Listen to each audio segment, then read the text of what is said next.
ನಮಸ್ಕಾರ. ಜ್ಯೋತಿಷ್ಯ ಪಾಠಕ್ಕೆ ಸ್ವಾಗತ.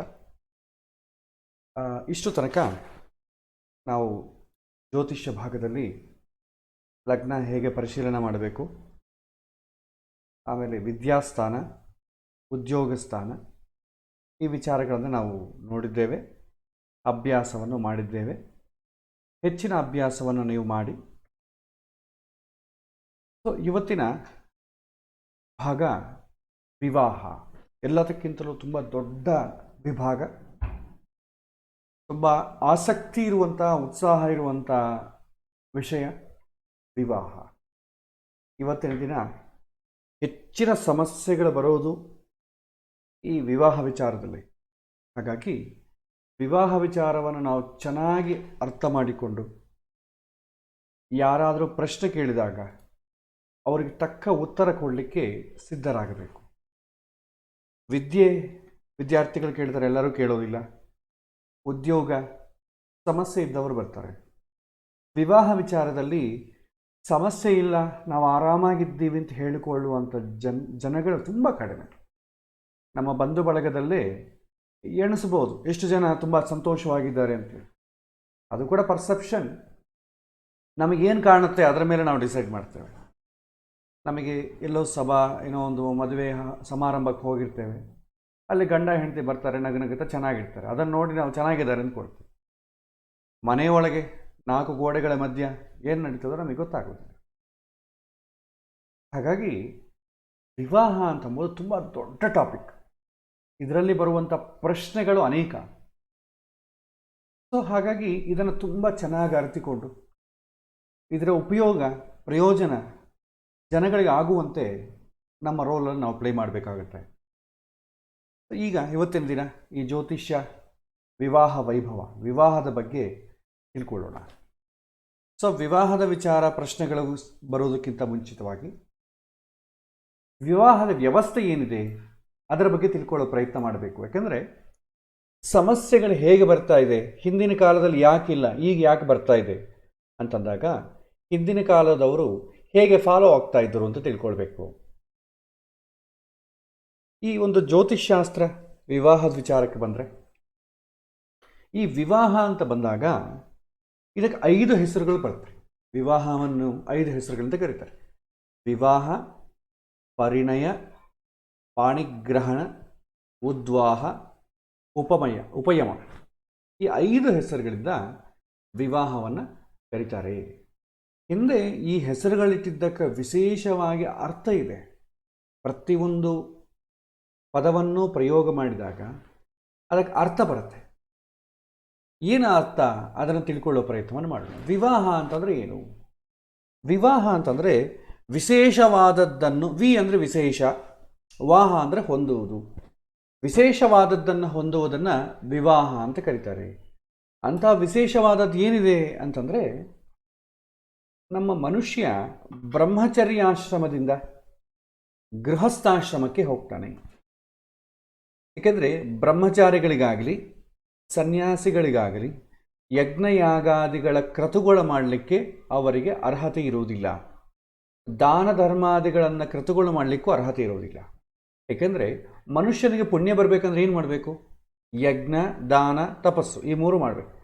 ಯಜ್ಞ ಮಾಡಬೇಕು, ಆಮೇಲೆ ದಾನ ಕೊಡಬೇಕು, ಆಮೇಲೆ ತಪಸ್ಸು ಮಾಡಬೇಕು. ಅಂದರೆ ವಿದ್ಯೆಯನ್ನು ಅಭ್ಯಾಸ ಮಾಡಬೇಕು.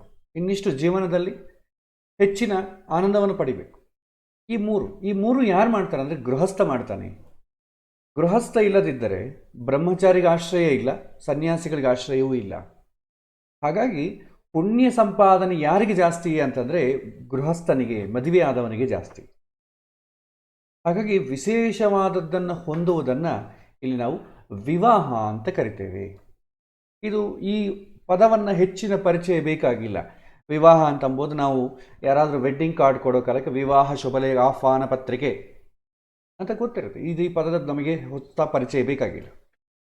ನೆಕ್ಸ್ಟ್ ಪರಿಣಯ. ಪರಿಣಯ ಅಂತಂದರೆ ಸುತ್ತುವುದು. ಯಾವುದರ ಸುತ್ತುವುದು? ಯಜ್ಞಕುಂಡದಲ್ಲಿ ಸುತ್ತುವುದು.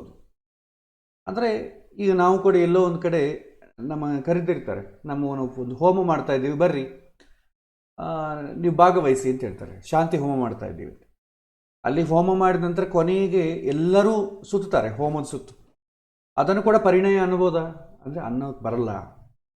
16 ಜನ ದೇವತೆಗಳನ್ನು ಪ್ರಾರ್ಥನೆ ಮಾಡಿ ಅವರಿಗೆ ಆವಾಹನೆ ಮಾಡಿ ಅವರಿಗೆ ಆಹುತಿಯನ್ನು ಕೊಟ್ಟು ಅವರ ಸಾಕ್ಷಿಯಾಗಿ ನಾನು ಈ ಹೆಣ್ಣು ಮಗಳನ್ನು ನಾನು ಸ್ವೀಕಾರ ಮಾಡ್ತಾ ಇದ್ದೀನಿ ಅಂತ ಹೇಳಿ ಆ ಪ್ರದಕ್ಷಿಣೆ ಮಾಡೋದನ್ನೇ ಪರಿಣಯ ಅಂತಾರೆ. ಮೂರನೇದು ಪಾಣಿಗ್ರಹಣ, ಹಸ್ತವನ್ನು ಹಿಡ್ಕೊಳ್ಳೋದು. ಇದರ ದೊಡ್ಡ ವಿಶೇಷ ಏನಿದೆ ಅಂತ ಅನ್ಬೋದು, ಆದರೆ ಇದರಲ್ಲೇ ವಿಶೇಷ ಇದೆ. ರಾಮಾಯಣ ಕಾಲದಲ್ಲಿ ಒಂದು ಘಟ್ಟ ಬರುತ್ತೆ. ಜನಕ ಮಹಾರಾಜ ಹೇಳ್ತಾನೆ, ರಾಮ ಸೀತಾ ಕೈಯನ್ನು ತುಂಬ ಗಟ್ಟಿಯಾಗಿ ಹಿಡ್ಕೋ. ಹೋಮದ ಸುತ್ತುವಾಗ ಗಟ್ಟಿಯಾಗಿ ಹಿಡ್ಕೋಬೇಕಾಗ್ತದೆ. ಅದರ ಯಾಕೆ ಅಂತಂದರೆ ಗಟ್ಟಿಯಾಗಿ ಹಿಡ್ಕೊಂಡ್ರೆ ಗಂಡು ಸಂತಾನ ಆಗ್ತದೆ. ಅಷ್ಟು ಗಟ್ಟಿಯಾಗಿ ಹಿಡ್ಕೊಳ್ಳಿಲ್ಲ ಅಂದರೆ ಹೆಣ್ಣು ಸಂತಾನ ಆಗ್ತದೆ. ಹಿಂದಿನವರ ನಂಬಿಕೆ ನಡೆದಿದ್ದು ಕೂಡ. ಗಟ್ಟಿಯಾಗಿ ಹಿಡ್ಕೋ ಅಂತ ಜನಕ ಮಹಾರಾಜ ಹೇಳಿದ ಸಂದರ್ಭ ಇದೆ. ಅದಕ್ಕೆ ಪಾಣಿಗ್ರಹಣ ಯಾಕೆ ಅಂತಂದರೆ ಪುರುಷ ಸಂತಾನಕ್ಕೆ ಹಾಗೂ ವಂಶ ಉದ್ಧಾರಕ್ಕಾಗಿ. ಮತ್ತೆ ಉದ್ವಾಹ, ನಾವೇನು ಮಾಡ್ತೇವೆ, ದಾನ ಅಂತ ಅಂಬೋ ಕಾನ್ಸೆಪ್ಟ್ ಇದೆ. ಹಿಂದಿನ ಕಾಲ ದಾನ ಅಂತ ಅಂಬೋ ಕಾನ್ಸೆಪ್ಟೇ ಇತ್ತು. ಹಿಂದಿನ ಕಾಲ ಹಸುಗಳನ್ನು ಕೊಂಡ್ಕೊಳ್ತಾ ಇದ್ದಿಲ್ಲ. ಯಾವುದು ಕೂಡ ಬ್ರಾಹ್ಮಣ ಅಂತಂಬೋನಾಗಲಿ ಹೆಚ್ಚಿನ ಜನರು ಕೊಂಡುಕೊಳ್ತಾ ಇದ್ದಿಲ್ಲ. ಯಾರಾದರೂ ಬೇರೊಬ್ಬರು ಕೊಟ್ಟರೆ ತಗೊಂಡು ಹೋಗಬೇಕು. ಹೀಗೆ ದಾನ ತೆಗೆದುಕೊಳ್ಳದೆ ತರುವಂತ ಇರುವಂಥ ಪದ್ಧತಿಗೆ ಏನಂತೇವೆ, ಉದ್ವಾಹ. ಬೇರೊಬ್ಬರ ಮನೆಯಿಂದ ದಾನ ತೆಗೆದುಕೊಳ್ಳದೆ, ಇದನ್ನು ನೋಟ್ ಮಾಡಿಕೊಳ್ಳಿ, ಅಂಡರ್ಲೈನ್ ಮಾಡಿ, ದಾನ ತೆಗೆದುಕೊಳ್ಳದೆ. ಇದನ್ನು ಮುಂದೆ ಹೇಳ್ತೇನೆ. ದಾನ ತೆಗೆದುಕೊಳ್ಳದೆ ತರ್ತೀವಲ್ಲ ಹುಡುಗಿಯನ್ನು, ಅದನ್ನು ನಾವು ಉದ್ವಾಹ ಅಂತ ಕರಿತೇವೆ. ಉಪಯಮ. ಉಪಯಮ ಅಂತಂದರೆ ವಿವಾಹದ ಪೂರ್ವ ಹುಡುಗಿ ಯಾರು ಹುಡುಗನಿಗೆ ಗೊತ್ತಿಲ್ಲ, ಹುಡುಗ ಯಾರು ಹುಡುಗಿಗೆ ಗೊತ್ತಿಲ್ಲ, ಒಬ್ಬರಿಗೊಬ್ಬರು ಏನೂ ಗೊತ್ತಿಲ್ಲ. ಅವರಿಬ್ಬರು ಒಂದಾಗಿ ಮಾನಸಿಕವಾಗಿ ಒಂದಾಗಿ ಜೀವನವನ್ನು ಮುಂದುವರಿಸಲಿಕ್ಕೆ ಒಂದು ಬೀಜ ಹಾಕುವಂಥ ಒಂದು ಪ್ರಕ್ರಿಯೆಯನ್ನು ಉಪಯಮ ಅಂತ ಕರೀತಾರೆ. ಇದಕ್ಕೆ ವಿಶೇಷ ಅರ್ಥ ಇದೆ. ಅದಕ್ಕೆ ಹಿಂದಿನ ಕಾಲ ಏನು ಮಾಡ್ತಿದ್ರು, ಮದುವೆ ಆದ ನಂತರ ಹುಡುಗ ಹುಡುಗಿ ಮಾನಸಿಕವಾಗಿ ಒಂದಾಗೋವರೆಗೂ ಪ್ರಸ್ಥಾನ ಎಂಬುದೇನು ಮಾಡ್ತಿದ್ದಿಲ್ಲ. ಸೊ ಇವತ್ತು ಅದು ಪ್ರಕ್ರಿಯೆ ಬೇರೆ ಆಗಿದೆ. ಸೊ ಹಾಗಾಗಿ ಉಪಯಮ ಅಂತಂಬೋ ಹೆಸರಿಂದ ಕೂಡ ಕರಿತಾ ಇದ್ರು. ನಂತರ ಈಗ ಚೆನ್ನಾಗಿದೆ. ಈಗ ಹಿಂದಿನವರಿಂದ ಈಗಿನ ತನಕ ಇನ್ನು ಮುಂದೆ ಯಾವ ಥರ ವಿವಾಹದ ಪದ್ಧತಿಗಳಿದೆ. ಯಾಕಂದರೆ ಹೆಚ್ಚಿನ ಸಮಸ್ಯೆಗಳು ಬರೋದು ಎಲ್ಲಿ ಅಂತಂದರೆ ವಿವಾಹದ ಪದ್ಧತಿಯಲ್ಲಿ ಸಮಸ್ಯೆಗಳು ಬರುತ್ತೆ. ಆದರೆ ನಮಗೆ ಇದರ ಬಗ್ಗೆ ಕಾಳಜಿ ಇರಲ್ಲ. ಆದರೆ ನಮಗೆ ಇರುವಂಥ ಸಮಸ್ಯೆಗಳೆಲ್ಲ ಹೇಗೆ ಬರುತ್ತೆ ಅಂತಂದರೆ ಈ ವಿವಾಹದ ಪದ್ಧತಿಯಲ್ಲಿ ಬದಲಾವಣೆ ಆಗೋದ್ರಿಂದ ಬರುತ್ತೆ. ಹಾಗಾಗಿ ನಮ್ಮ ಭಾರತ ದೇಶದಲ್ಲಿ ಹಿಂದೂ ವಾಂಗ್ಮಯದಲ್ಲಿ ನಮಗೆ 8 ಥರದ ವಿವಾಹದ ಪದ್ಧತಿಗಳಿದೆ. ಬ್ರಹ್ಮ ವಿವಾಹ, ದೈವ ವಿವಾಹ, ಆರ್ಷ ವಿವಾಹ, ಪ್ರಾಜಾಪತ್ಯ ವಿವಾಹ, ಗಾಂಧರ್ವ ವಿವಾಹ, ಅಸುರ ವಿವಾಹ, ರಾಕ್ಷಸ ವಿವಾಹ, ಪೈಶಾಚಿಕ ವಿವಾಹ. ಈ ಥರ 8 ಪದ್ಧತಿಗಳಿದೆ. ಮೊದಲು 4 ಪದ್ಧತಿಗಳು ಬ್ರಹ್ಮ, ದೈವ, ಆರ್ಷ, ಪ್ರಜಾಪತ್ಯ. ಇದರಲ್ಲಿ ಮೇನ್ ಪ್ರಯಾರಿಟಿ ಏನಂತಂದರೆ ಧರ್ಮ, ಸೆಟ್ ಆಫ್ ರೂಲ್ಸ್. ಇನ್ನು ಗಾಂಧರ್ವ, ಅಸುರ, ರಾಕ್ಷಸ, ಪೈಶಾಚಿಕ ಇದಕ್ಕೆ ಇದೇನಂತಂದರೆ ಇದಕ್ಕೆ ಯಾವ ಕ್ಯಾಟಗರೀಸ್ ಮಾಡ್ತೇವೆ, ಕಾಮಕ್ಕೆ ಕ್ಯಾಟಗರೀಸ್ ಮಾಡ್ತೇವೆ. ಕಾಮ ಇದು ಧರ್ಮ, ಧರ್ಮ ಪ್ಲಸ್ ಮೋಕ್ಷ ಈ ಎರಡೂ ಕೂಡ ಈ ಕ್ಯಾಟಗರಿಗಳಲ್ಲಿ ಬರುತ್ತೆ. ಅರ್ಥ ಕಾಮಗಳು ಬಂದು ಈ 4 ಕ್ಯಾಟಗರೀಸಲ್ಲಿ ಬರುತ್ತೆ. ಒಂದೊಂದಾಗಿ ನಾವು ನೋಡೋಣ. ಬ್ರಹ್ಮ ವಿವಾಹ ಅಂತಂದರೆ ಇದು ಹಿಂದಿನ ಋಷಿಮುನಿಗಳ ಕಾಲದಲ್ಲಿ ಆಚರಣೆಯಲ್ಲಿತ್ತು. ಹಿಂದಿನ ಕಾಲ ಏನು ಮಾಡ್ತಿದ್ರು, ಋಷಿಗಳು ತಪಸ್ಸು ಮಾಡ್ಕೊಳ್ತಾ ಹೋಗ್ತಾ ಇದ್ರು.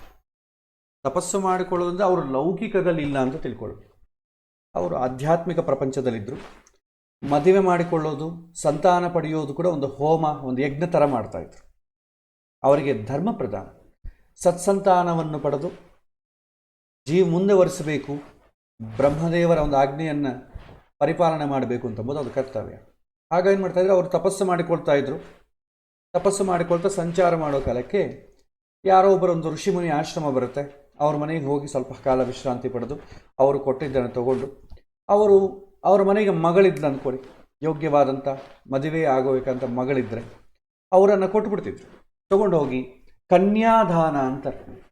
ಕನ್ಯಾದಾನ ಅಂತಂದರೆ ಈಗ ನಾವು ಚಿನ್ನವನ್ನು ದಾನ ಹೇಗೆ ಮಾಡ್ತೇವೆ, ಭೂದಾನ ಗೋದಾನ ಹೇಗೆ ಮಾಡ್ತೇವೆ, ಅದೇ ಥರ ಹಿಂದೆ ಕನ್ಯಾದಾನ ಇತ್ತು. ಈಗ ಗೋದಾನ ಮಾಡ್ತೀವಿ, ಗೋವನ್ನು ಕೊಡ್ತೇವೆ ಅಥವಾ ಗೋವಕ್ಕೆ ಸಮಾನವಾದಂಥ ಹಣವನ್ನಾದರೂ ಕೊಡ್ತೇವೆ. ಗೋವನ್ನು ಕೊಟ್ಟ ಮೇಲೆ ಮತ್ತೆ ನಾವು ತೊಗೊಂಡು ಬರ್ತೀವ. ಹಿಂದೆ ಆಚಾರ್ಯ ನಮ್ಮ ಮನೆಗೆ ಒಂದು ಕಾರ್ಯಕ್ರಮ ಇದೆ, ಸ್ವಲ್ಪ ನಾವು ಕೊಟ್ಟ ಗೋವನ್ನು ಕೊಟ್ಟರೆ ಮತ್ತೆ ತಂದು ಕೊಡ್ತೇವೆ. ಇಲ್ಲ ನಂಗೆ ತುಂಬ ದುಡ್ಡು ಅವಶ್ಯಕತೆ ಇದೆ, ನಾನು ನಿಮಗೆ ಮತ್ತೆ ಮೊನ್ನೆ ದಾನ ಕೊಟ್ಟಿದ್ನಲ್ಲ ಅದನ್ನು ಕೊಟ್ಟರೆ ಮತ್ತೆ ಕೊಡ್ತೇನೆ, ಇದು ಯಾರನ್ನ ಕೇಳ್ತಾರ? ಹೇಳುವುದಿಲ್ಲ. ಅದೇ ರೀತಿ ಕನ್ಯಾದಾನ ಅಂತಂಬ ಕಾನ್ಸೆಪ್ಟು ಬ್ರಹ್ಮ ವಿವಾಹದಲ್ಲಿದೆ. ಆ ಕನ್ಯಾದಾನ ಅಂದರೆ ಎಲ್ಲರೂ ಕೊಟ್ಟಂಗೆ ತನ್ನ ಮಗಳನ್ನು ಕೊಟ್ಟು ಈಕೆ ನಿಮಗೆ ಧರ್ಮಾಚರಣೆಗೆ ಅನುಕೂಲ ಆಗುತ್ತೆ ತಗೊಳ್ಳಿ ಅಂತ ಹೇಳ್ಬಿಡ್ತೀವಿ. ಆ ಹುಡುಗಿ ಆ ಮಹರ್ಷಿಯ ಜೊತೆ ಹೊರಟೋಗ್ತಿದ್ಲು. ಮತ್ತೆ ಅಮ್ಮ ಅಪ್ಪನ ನೋಡಬೇಕು, ಬಾಣಂತಿಗೆ ಬರಬೇಕು, ಈ ಥರ ಏನೂ ಇಲ್ಲ. ಅವರ ಪ್ರಪಂಚ ಅವ್ರದ್ದೇ, ಇವರ ಪ್ರಪಂಚ ಇವ್ರದ್ದು. ಮತ್ತೆ ನನ್ನ ಮಗಳು ಇನ್ನೊಂದ್ಸಲ ನೋಡಬೇಕು, ಈ ಥರ ಇಲ್ಲವೇ ಇಲ್ಲ. ಕನ್ಯಾದಾನದ ಕಾನ್ಸೆಪ್ಟು ನಿಮಗೆ ಬ್ರಹ್ಮ ವಿವಾಹದಲ್ಲಿ ಬರುತ್ತೆ. ಅದು ಮೊದಲೇ ಇದ್ದಿದ್ದಂಥದ್ದು. ನಂತರ ದೈವ ವಿವಾಹ. ದೈವ ವಿವಾಹ ಅಂತಂದರೆ ಯೋಗ್ಯನಾದಂಥ ಪಂಡಿತನಿಗೆ ಅಥವಾ ಒಳ್ಳೆ ಸಂಸ್ಕಾರವಂತನಾದಂಥ ವ್ಯಕ್ತಿಗೆ ಮಗಳನ್ನು ಕೊಟ್ಟು ವಿವಾಹವನ್ನು ಮಾಡ್ತಾಯಿದ್ರು. ಬಂಗಾರದ ಎಲ್ಲ ಅಲಂಕಾರವನ್ನು ಮಾಡಿ ತನ್ನ ಮಗಳನ್ನು ಕೊಟ್ಟು ವಿವಾಹ ಮಾಡ್ತಾಯಿದ್ರು. ಇದನ್ನು ದೈವ ವಿವಾಹ ಅಂತಿದ್ರು. ಇದು ಸದ್ಯಕ್ಕೆ ಇದು ಆಚರಣೆಯಲ್ಲಿ. ಮೂರನೇದು ಆರ್ಷ ವಿವಾಹ. ಅಂದರೆ ಹುಡುಗನತ್ರಿಂದ 2 ಗೋವುಗಳನ್ನು ಸ್ವೀಕಾರ ಮಾಡಿ ತನ್ನ ಮಗಳನ್ನು ಕೊಟ್ಟು ಮದುವೆ ಮಾಡ್ತಾಯಿದ್ರು. ಇದು ಆರ್ಷ ಪದ್ಧತಿ. ಇದು ಕೂಡ ಮಹರ್ಷಿಗಳ ಕಾಲದಲ್ಲಿ ಹೆಚ್ಚಿನ ಕಾಲ ನಡೀತು. ಇದು ಕೂಡ ಸದ್ಯಕ್ಕೆ ಆಚರಣೆಯಲ್ಲಿದೆ. 4ನೇದು ಪ್ರಾಜಾಪತ್ಯ ವಿವಾಹ. ಪ್ರಾಜಾಪತ್ಯ ವಿವಾಹದಲ್ಲಿ ಏನಂತಂದರೆ, ಇಲ್ಲಿ ನಾವು ಇವಾಗ ಮದುವೆಗಳು ಮಾಡ್ತಾ ಇದ್ದೀವಲ್ಲ, ಮದುವೆಗಳು ಮಾಡ್ತಾ ಇರೋದು ಆ ಮಂತ್ರಗಳು ಎಲ್ಲ ಕಾನ್ಸೆಪ್ಟ್ ಎಲ್ಲ ಕೂಡ ಪ್ರಾಜಾಪತ್ಯ ವಿವಾಹದ ಕಾನ್ಸೆಪ್ಟ್. ಕನ್ಯಾದಾನ ಎಂಬ ಕಾನ್ಸೆಪ್ಟ್ ಇಲ್ಲಿ ಇರುವುದಿಲ್ಲ. ಆದರೆ ವಿವಾಹಗಳು ನಾವು ಬ್ರಹ್ಮ ವಿವಾಹದಿಂದ ಮಾಡ್ತಾ ಇದ್ದೀವಿ, ಆದ ಕಾರಣ ಕನ್ಯಾದಾನ ಕಾನ್ಸೆಪ್ಟ್ ಬಂದ್ಬಿಟ್ಟಿದೆ. ಆದರೆ ಕನ್ಯಾದಾನ ಕಾನ್ಸೆಪ್ಟ್ ಇಲ್ಲ. ಈ ಪ್ರಾಜಾಪತ್ಯ ವಿವಾಹದಲ್ಲಿ ಏನಂತ ಹೇಳ್ತಾರೆ, ಹುಡುಗಿ ತಂದೆ ಏನು ಆಲೋಚನೆ ಮಾಡ್ತಾನೆ, ಮಾಮೂಲಾಗಿ ಮಗಳನ್ನು ಹೆತ್ತವರು ಏನು ಮಾಡ್ತಾರೆ, ತನ್ನ ಮಗಳು ಧರ್ಮಾಚರಣೆಗೆ ತನ್ನ ಮನೆಗೆ ಕೆಲಸಕ್ಕೆ ಬರೋದಿಲ್ಲ. ಆ ಮಗಳನ್ನು ಬೇರೊಬ್ಬರ ಮನೆಗೆ ಕಳಿಸಿದರೆ, ಆಕೆ ಅವರ ಮನೆಗೆ ಧರ್ಮಾಚರಣೆ ಮಾಡಿದರೆ ಅವರ ಮನೆ ಮತ್ತು ಇವರ ಮನೆ 2 ಮನೆಗಳು ಉದ್ಧಾರ ಆಗ್ತದೆ. ಗಂಡು ಮಕ್ಕಳಾದರೆ ಓನ್ಲಿ ತಂದೆ ಮನೆಯೇ ಉದ್ಧಾರ ಆಗ್ತದೆ, ಹೆಣ್ಣು ಮಕ್ಕಳಾದರೆ 2 ಮನೆಗಳು ಉದ್ಧಾರ ಆಗ್ತದೆ. ಹಾಗಾಗಿ ಹಿಂದಿನ ಕಾಲದಲ್ಲಿ ಈ ಒಂದು ಪ್ರಾಜಾಪತ್ಯ ವಿವಾಹದಲ್ಲಿ ಕನ್ಯಾದಾನ ಅಂತ ಕರೀತಾರೆ. ಬಟ್ ಈಗ ನಾವು ಬಳಸುವಂಥ ಕನ್ಯಾದಾನ ಅಲ್ವೇ ಅಲ್ಲ. ಇದು ಬ್ರಾಹ್ಮ ವಿವಾಹದಲ್ಲೇ ಕನ್ಯಾದಾನ ಇರೋದು, ಇಲ್ಲಿ ಕನ್ಯಾದಾನ ಇಲ್ಲ. ಆದರೂ ಹಿಂದಿನವರು ನಡೆಸ್ಕೊಂಡು ಬಂದಿದ್ದಾರೆ ಅಂತ ನಾವು ಏನು ಮಾಡ್ತೇವೆ, ಕನ್ಯಾದಾನದಲ್ಲಿ ಈ ಕಡೆ 3 ಜನ ಹೆಸರು, ಆ ಕಡೆ 3 ಜನ ಹೆಸರು ಹೇಳುವಂಥ ಸಂಪ್ರದಾಯ ಬಂದಿದೆ. ಆ್ಯಕ್ಚುಲಿ ಟೆಕ್ನಿಕಲಿ ಅದು ಪ್ರಾಜಾಪತ್ಯ ವಿವಾಹದಲ್ಲಿ ಬರುವುದಿಲ್ಲ. ಪ್ರಾಜಾಪತ್ಯ ವಿವಾಹದಲ್ಲಿ ಹುಡುಗಿ ತಂದೆ ಏನು ಮಾಡ್ತಾನೆ, ಹುಡುಗನಿಗೆ ಹೇಳ್ತಾನೆ, ನಿನ್ನ ಧರ್ಮಾಚರಣೆಗೆ ಸಹಕಾರಿಯಾಗಿರಲಿ ಅಂತ ಹೇಳಿ ನನ್ನ ಮಗಳನ್ನು ನಿನಗೆ ಕೊಡ್ತಾ ಇದ್ದೀನಿ. ದಾನ ಅಲ್ಲ, ನಿನಗೆ ಸಹಾಯವಾಗಿ ಕೊಡ್ತಾ ಇದ್ದೀನಿ. ಮತ್ತು ನಾನು ಯಾವ ಬೇಕಾದ್ರೂ ಕರ್ಕೊಂಡು ಹೋಗ್ಬೋದು. ನನ್ನ ಮನೆಗೇನಾದರೂ ಹಬ್ಬ ಸಮಾರಂಭಗಳಾದರೆ ನಾನು ಕರ್ಕೊಂಡು ಹೋಗ್ಬೋದು. ಹಾಗಾಗಿ ನಿನಗೆ ಧರ್ಮಾಚರಣೆಗೆ ಸಹಕಾರಿಯಾಗಿ ಕೊಡ್ತಾ ಇದ್ದೀನಿ ಅಂತ ಹುಡುಗಿ ತಂದೆ ಹೇಳ್ತಾನೆ. ಅದಕ್ಕೆ ಆ ಮಂತ್ರಗಳಲ್ಲಿ ಕೂಡ ಪ್ರತಿಪಾದಯಾಮಿ ಅಂತ ಹೇಳ್ತಾನೆ. ಅವನು ಓಂ ಸ್ವಸ್ತಿ, ಹಾಗೆ ಆಗಲಿ, ಸ್ವೀಕಾರ ಮಾಡಿದ್ದೇನೆ ಅಂತ ಹೇಳ್ತಾರೆ. ಅಷ್ಟೇ. ಈ ಕನ್ಯಾದಾನ ಮಂತ್ರಗಳು ಭಾಳ ಜನ ಹೇಳ್ತಾರೆ, ಸಂಪ್ರತತೆ ನಮ್ಮಮ್ಮ ನಮ್ಮಮ್ಮ ಅಂತ ಹೇಳಿಬಿಡ್ತಾರೆ. ಅಂದರೆ ನಾ ಕನ್ಯಾದಾನ ಮಾಡಿಬಿಡ್ತಾ ಇದ್ದೀನಿ, ಇನ್ನು ನಂದಲ್ಲ ನಂದಲ್ಲ ನಂದಲ್ಲ ಅಂತ ಹೇಳ್ತಾರೆ. ನಂದಲ್ಲ ಅಂದಮೇಲೆ ಮತ್ತೆ ಬಾಣಂತಿಯನ್ನು ಮಗಳನ್ನು ಕರ್ಕೊಂಡು ಬರೋಕ್ಕಾಗ್ತದ? ಕರ್ಕೊಂಡು ಬರಲಿಕ್ಕೆ ಆಗೋದಿಲ್ಲ. ಸೊ ಇದೆಲ್ಲ ಟೆಕ್ನಿಕಲ್ ಟರ್ಮ್ಸ್. ಇದು ಪ್ರಾಜಾಪತ್ಯ ವಿವಾಹ ಪದ್ಧತಿ. ಅಂದರೆ ಹುಡುಗಿ ತಂದೆ ನಿನ್ನ ಉದ್ಧಾರಕ್ಕಾಗಿ ಹಾಗೂ ನಮ್ಮ ಉದ್ಧಾರಕ್ಕಾಗಿ, ನಮ್ಮ 2 ಮನೆಗಳು ಒಳ್ಳೆಯದಾಗಬೇಕಾಗಿ ನನ್ನ ಮಗಳನ್ನು ನಿನ್ನ ಧರ್ಮಾಚರಣೆಗೆ ನಿಮ್ಮ ಮನೆಗೆ ಕಳಿಸ್ತಾ ಇದೆ. ನೀವು ಧರ್ಮಾಚರಣೆ ಮಾಡಿದರೆ ಅದರಲ್ಲಿ ನಮಗೂ ಶೇರ್ ಇದೆ. ಈ ಕಾನ್ಸೆಪ್ಟ್ ಮೇಲೆ ಪ್ರಾಜಾಪತ್ಯ ವಿವಾಹ ಬಂದಿದೆ. ಇವತ್ತಿಗೂ ಕೂಡ ಪ್ರಾಜಾಪತ್ಯ ವಿವಾಹ ಕಾನ್ಸೆಪ್ಟ್ ಉಳಿದುಕೊಂಡಿದೆ. ಕಾಶಿ ಯಾತ್ರೆ ಇದೆಲ್ಲ ಕೂಡ ಏನಂತಂದರೆ ಹಿಂದಿನ ಕಾಲ ರಿಯಾಲಿಟಿ ಇತ್ತು, ಈಗೆಲ್ಲ ನಾಟಕ ಮಾಡ್ತೀವಿ ಅಷ್ಟೆ. ಕಾಶಿ ಯಾತ್ರೆ, ನಾನು ಮದುವೆ ಮಾಡ್ಕೊಳ್ಳೋದಿಲ್ಲ ಅಂತ ಕಾಶಿಗೆ ಹೋಗ್ತೀನಿ ಅಂತ ಪ್ರಯಾಣ ಆಗೋದು, ಮತ್ತೆ ಕರ್ಕೊಂಡು ಬರೋದು, ಇದೆಲ್ಲ ಇತ್ತು. ಆದರೆ ಹಿಂದಿನ ಕಾಲ ಏನು ಮಾಡ್ತಿದ್ರು ಅಂದರೆ, ವಿದ್ಯಾ ಮುಗಿಸಿದ ನಂತರ ಗುರುಗಳಿಗೆ ನಮಸ್ಕಾರ ಮಾಡಿ, ಗುರುಗಳೇ ನಾನು ಹೆಚ್ಚಿನ ಅಧ್ಯಯನ ಮಾಡಲಿಕ್ಕೆ ನಾನು ಕಾಶಿ ಪಟ್ಟಣಕ್ಕೆ ಹೋಗ್ತೇನೆ, ಕಾಶಿಯಲ್ಲಿ ವೇದ ಇದೆಲ್ಲ ಕೂಡ ತುಂಬ ಜಾಸ್ತಿ ಪ್ರಾಚುರ್ಯದಲ್ಲಿತ್ತು, ನಾನು ಕಾಶಿ ನಗರಕ್ಕೆ ಹೋಗಿ ಇನ್ನು ಹೆಚ್ಚಿನ ವಿದ್ಯಾಭ್ಯಾಸ ಮಾಡ್ತೇನೆ ಅಂತ ಹೇಳ್ತಿದ್ರು. ಒಂದ್ಸಲ ಕಾಶಿಗೆ ಹೋದ್ಮೇಲೆ ಒಂದ್ಸಲ ಕಾಶಿಗೆ ಹೋದ್ಮೇಲೆ ಮತ್ತೆ ರಿಟರ್ನ್ ಬರೋದು ತುಂಬ ಕಷ್ಟ, ಆಗಿನ ಕಾಲ ನಡ್ಕೊಂಡು ಹೋಗಬೇಕು. ಹಾಗಾಗಿ ತಂದೆ ತಾಯಿಗಳು ಏನು ಮಾಡ್ತಾರೆ, ಹೋಗಬೇಡಪ್ಪ ಅಂತ ಹೇಳ್ತಿದ್ರು. ಆವಾಗ ಅವ್ರ ಬಂಧು ಬಳಗದಲ್ಲೇ ಮಾವ ಇದ್ದವನು, ಇಲ್ಲಪ್ಪ ನೀ ಕಾಶಿಗೆ ಹೋಗಬೇಡ, ನಿನಗೆ ನನ್ನ ಮಗಳನ್ನ ಕೊಟ್ಟು ಮದುವೆ ಮಾಡ್ತಾನೆ, ಕರ್ಕೊಂಡು ಹೋಗು ಅಂತ ಹೇಳ್ತಿದ್ರು. ಒಬ್ಬಳೇ ಹೋಗೋಂಗಿಲ್ಲ ಅಂತ ಹೇಳ್ತಿದ್ರು. ಆ ಪದ್ಧತಿಯಿಂದ ಕಾಶಿ ಯಾತ್ರೆ ಅಂತ ಅಂಬುದು ಬಂದಿದೆ. ಆಮೇಲೆ ಸ್ನಾತಕ, ಇದೆಲ್ಲ ಕೂಡ ತುಂಬ ಟೆಕ್ನಿಕಲ್ ಟರ್ಮ್ಸ್. ಆಗಿನ ಕಾಲದಲ್ಲಿ ನ್ಯಾಚುರಲ್ ನಡೀತಾ ಇತ್ತು, ಈಗ ನ್ಯಾಚುರಲ್ ಇಲ್ಲ, ಸುಮ್ಮನೆ ಅವ್ರು ಹೇಳಿದ್ದನ್ನು ನಾವು ಡ್ರಾಮಾ ಇದ್ದಂಗೆ ಮಾಡ್ತೇವೆ ಅಷ್ಟೇ. ಕನ್ಯಾದಾನ ಅಷ್ಟೇ, ವಿವಾಹದಲ್ಲಿ ಬರುವಂಥ ಪ್ರತಿಯೊಂದು ಈವೆಂಟು ಕೂಡ ನಾವು ಡ್ರಾಮಾ ಮಾಡ್ತೇವೆ. ಹಾಗೆ ಮಾಡಿದಾಗ ಏನಾಗುತ್ತೆ, ಎಲ್ಲರೂ ಮಾಡ್ತಾ ಇದ್ದಾರಲ್ಲ, ನಡೀತದೆ. ಆದರೆ ದೇವತೆಗಳಿಗೆ ಋಷಿಗಳಿಗೆ ಅವಮಾನ ಮಾಡಿದಂಗೆ ಆಗ್ತದೆ. ಮಾಡಿದಂಗೆ ಆದರೆ ಏನಾಗ್ತದೆ, ಈಗ ಗೊತ್ತಿಲ್ಲ ಅಂದಾಗ ಬೇರೆ ಕಾನ್ಸೆಪ್ಟ್, ನನಗೆ ಈ ವಿಚಾರಗಳು ಏನೋ ಗೊತ್ತಿಲ್ಲ ರೀ, ಈ ಮಂತ್ರಗಳ ಏನೋ ಅರ್ಥ ಗೊತ್ತಿಲ್ಲ, ಆದರೆ ಆ ಮಂತ್ರಗಳಲ್ಲಿ ಏನೇನಿದೆಯೋ ಅದರ ಪ್ರಕಾರ ನಾನು ನಡ್ಕೊಳ್ತೇನೆ ಅಂತ ಒಂದು ನಮಸ್ಕಾರ ಮಾಡಿದರೆ ಅದು ಬೇರೆ ವಿಷಯ. ಆದರೆ ಗೊತ್ತಿಲ್ಲದಿದ್ದರೂ ಅಪಹಾಸ್ಯ ಮಾಡಿದಾಗ ವಿವಾಹದ ನಂತರ ಹೆಚ್ಚಿನ ತೊಂದರೆಗಳು ಬರುತ್ತೆ. ಇವತ್ತಿನ ದಿನ ಜಾತಕಗಳು ಚೆನ್ನಾಗಿದ್ದರೂ ಕೂಡ ವಿವಾಹದ ನಂತರ ತೊಂದರೆಗಳು ಯಾಕೆ ಬರ್ತಾ ಇದೆ ಅಂತಂದರೆ, ವಿವಾಹ ಯಾಕೆ ಮಾಡ್ತಾರೆ, ಏನು ಮಾಡ್ತಾರೆ ಅಂತ ಗೊತ್ತಾಗದೇ ಇರುವುದು. ಇದು ಪ್ರಾಜಾಪತ್ಯ ವಿವಾಹ ನಮ್ಮಲ್ಲಿರುವಂಥ ಕಾನ್ಸೆಪ್ಟ್ ಈಗ. ಆದರೆ ಅದರಲ್ಲಿರೋದು ಯಾವ ಈವೆಂಟು ನಾವು ಪ್ರಾಜಾಪತ್ಯದ ಕಾನ್ಸೆಪ್ಟ್ ಪ್ರಕಾರ ನಡೆಯಲ್ಲ. ನೆಕ್ಸ್ಟ್, ಗಾಂಧರ್ವ ವಿವಾಹ. ಇವತ್ತು ನಡೀತಾ ಇರೋ ಕಾನ್ಸೆಪ್ಟ್ ಗಾಂಧರ್ವ ವಿವಾಹ. ಪ್ರಾಜಾಪತ್ಯ ವಿವಾಹದಲ್ಲಿ ಹುಡುಗಿ ತಂದೆ, ಹುಡುಗನ ತಂದೆ ಅವ್ರೇನು ಮಾಡ್ತಾರೆ, ಅವರ ಊರಲ್ಲಿರುವಂಥ ದೊಡ್ಡ ಮನುಷ್ಯರು ಅಂತ ಇರ್ತಾರೆ, ಹಿರಿಯ ಮನುಷ್ಯರು ಇರ್ತಾರೆ. ಅವರು ಆ ಊರಿನಲ್ಲಿ ಎಲ್ಲರಿಗೂ ಯೋಗಕ್ಷೇಮವನ್ನು ನೋಡುವಂಥವ್ರು.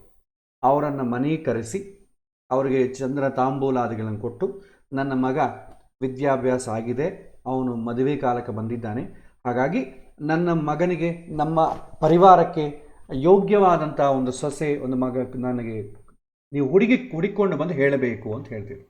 ಆಗಿನ ಕಾಲ ಡೈರೆಕ್ಟಾಗಿ ಹೋಗುವಂಥ ಇದು ಇಲ್ಲವೇ, ಪದ್ಧತಿಯೇ ಇಲ್ಲ ಆಗಿನ ಕಾಲ. ಮದುವೆ ಊರಲ್ಲಿ ದೊಡ್ಡವರು ಯಾರಿರ್ತಾರೆ ಅವರೇ ಹೋಗಿ ಕರಿತಿದ್ರು. ಆದ ನಂತರ ಮನೆಗೆ ದೊಡ್ಡಪ್ಪ, ಚಿಕ್ಕಪ್ಪ, ತಾತ ಯಾರಿರ್ತಾರೆ ಅವರನ್ನು ಮುಂದಿಟ್ಕೊಳ್ತಿದ್ರು. ಈಗ ಹುಡುಗಿನೇ ದೊಡ್ಡವರು. ತಂದೆ ತಾಯಿ ಏನು ಮಾಡ್ತಾರೆ, ನಮ್ದೇನಿದ್ರೆ ಅವ್ರು ಇಷ್ಟಪಟ್ಟರೆ ನಾವು ಮಾಡ್ತೀವಿ, ನಮ್ದೇನೂ ಇಲ್ಲ ಅಂತ ಹೇಳ್ತಾರೆ. ಬಟ್ ಪ್ರಾಜಾಪತ್ಯ ವಿವಾಹದಲ್ಲಿ ಹಂಗಲ್ಲ. ಹುಡುಗನ ತಂದೆ ಊರಲ್ಲಿರುವಂಥ ದೊಡ್ಡ ಮನುಷ್ಯರನ್ನು ಕರೆದು, ನನ್ನ ಮಗನಿಗೆ ಯೋಗ್ಯವಾದಂಥ ಒಂದು ಹುಡುಗಿಯನ್ನು, ನನ್ನ ಮನೆಗೆ ಸೊಸೆಯನ್ನು ತಂದುಕೊಡಿ ಅಂತ ಹೇಳ್ತಾರೆ. ಅವರಿಗೆ ಅದೇ ಥರ, ಎಲ್ಲರೂ ಅದೇ ಥರ ಹೇಳ್ತಾರೆ. ಆವಾಗ ಅವ್ರೇನು ಮಾಡ್ತಾರೆ, ಎಲ್ಲಿ ಹುಡುಗಿ ಇದ್ದಾರೋ ಅವರ ತಂದೆಯನ್ನು ಮತ್ತು ಇವರನ್ನು ಕಾಂಟ್ಯಾಕ್ಟ್ ಮಾಡಿ, ಇಂತಿಂಥ ಹುಡುಗಿ ಇದ್ದಾರೆ, ನೀವು ನಿಮ್ಮ ಮನೆಗೆ ಚೆನ್ನಾಗಿ ಅಡ್ಜಸ್ಟ್ ಆಗ್ತಾಳೆ, ಸರಿ ಹೋಗ್ತದೆ ಅಂತ ಹೇಳ್ತಾರೆ. ತಂದೆ ಎಸ್ ಅಂತಾನೆ. ಮಗನಿಗೆ ಆಪ್ಷನ್ನೇ ಇರಲ್ಲ. ಹುಡುಗಿಯನ್ನು ಸೆಲೆಕ್ಟ್ ಮಾಡೋ ಆಪ್ಷನ್ ಹುಡುಗಿಗೂ ಇಬ್ಬರಿಗೂ ಇರಲ್ಲ. ಇದು ಪ್ರಾಜಾಪತ್ಯ ವಿವಾಹ ಟೆಕ್ನಿಕಲ್ ಆಗಿ. ಆ ಪ್ರಾಜಾಪತ್ಯ ವಿವಾಹದಲ್ಲಿ ಸೆಲೆಕ್ಷನ್ ಪ್ರಾಸೆಸ್ ಪ್ಯೂರ್ಲಿ ತಂದೆದು ಕೂಡ ಅಲ್ಲ, ಹಿರಿಯರದು. ಅದಕ್ಕೆ ನಾವು ಲಗ್ನ ಪತ್ರಿಕೆಯಲ್ಲಿ ಬರಿತೇವೆ, ಮದುವೆ ಮಾಡಬೇಕು ಅಂತೇಳಿ ಗುರು ಹಿರಿಯರು ನಿಶ್ಚಯ ಮಾಡಿದ್ದಾರೆ, ತಂದೆ ಅಲ್ಲ ಗುರು ಹಿರಿಯರು ಅಂತ ಬರೀತಾರೆ. ನೀವು ಬೇಕಾದ್ರೆ ನೋಡ್ಬೋದು.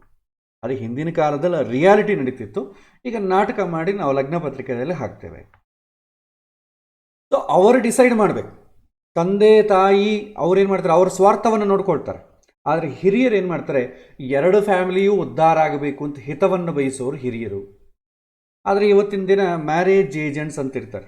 ಅವ್ರ ಪರ್ಪಸ್ ಏನಂದರೆ ಬೇರೆ, ದುಡ್ಡು ಮಾಡೋದು ಪರ್ಪಸ್.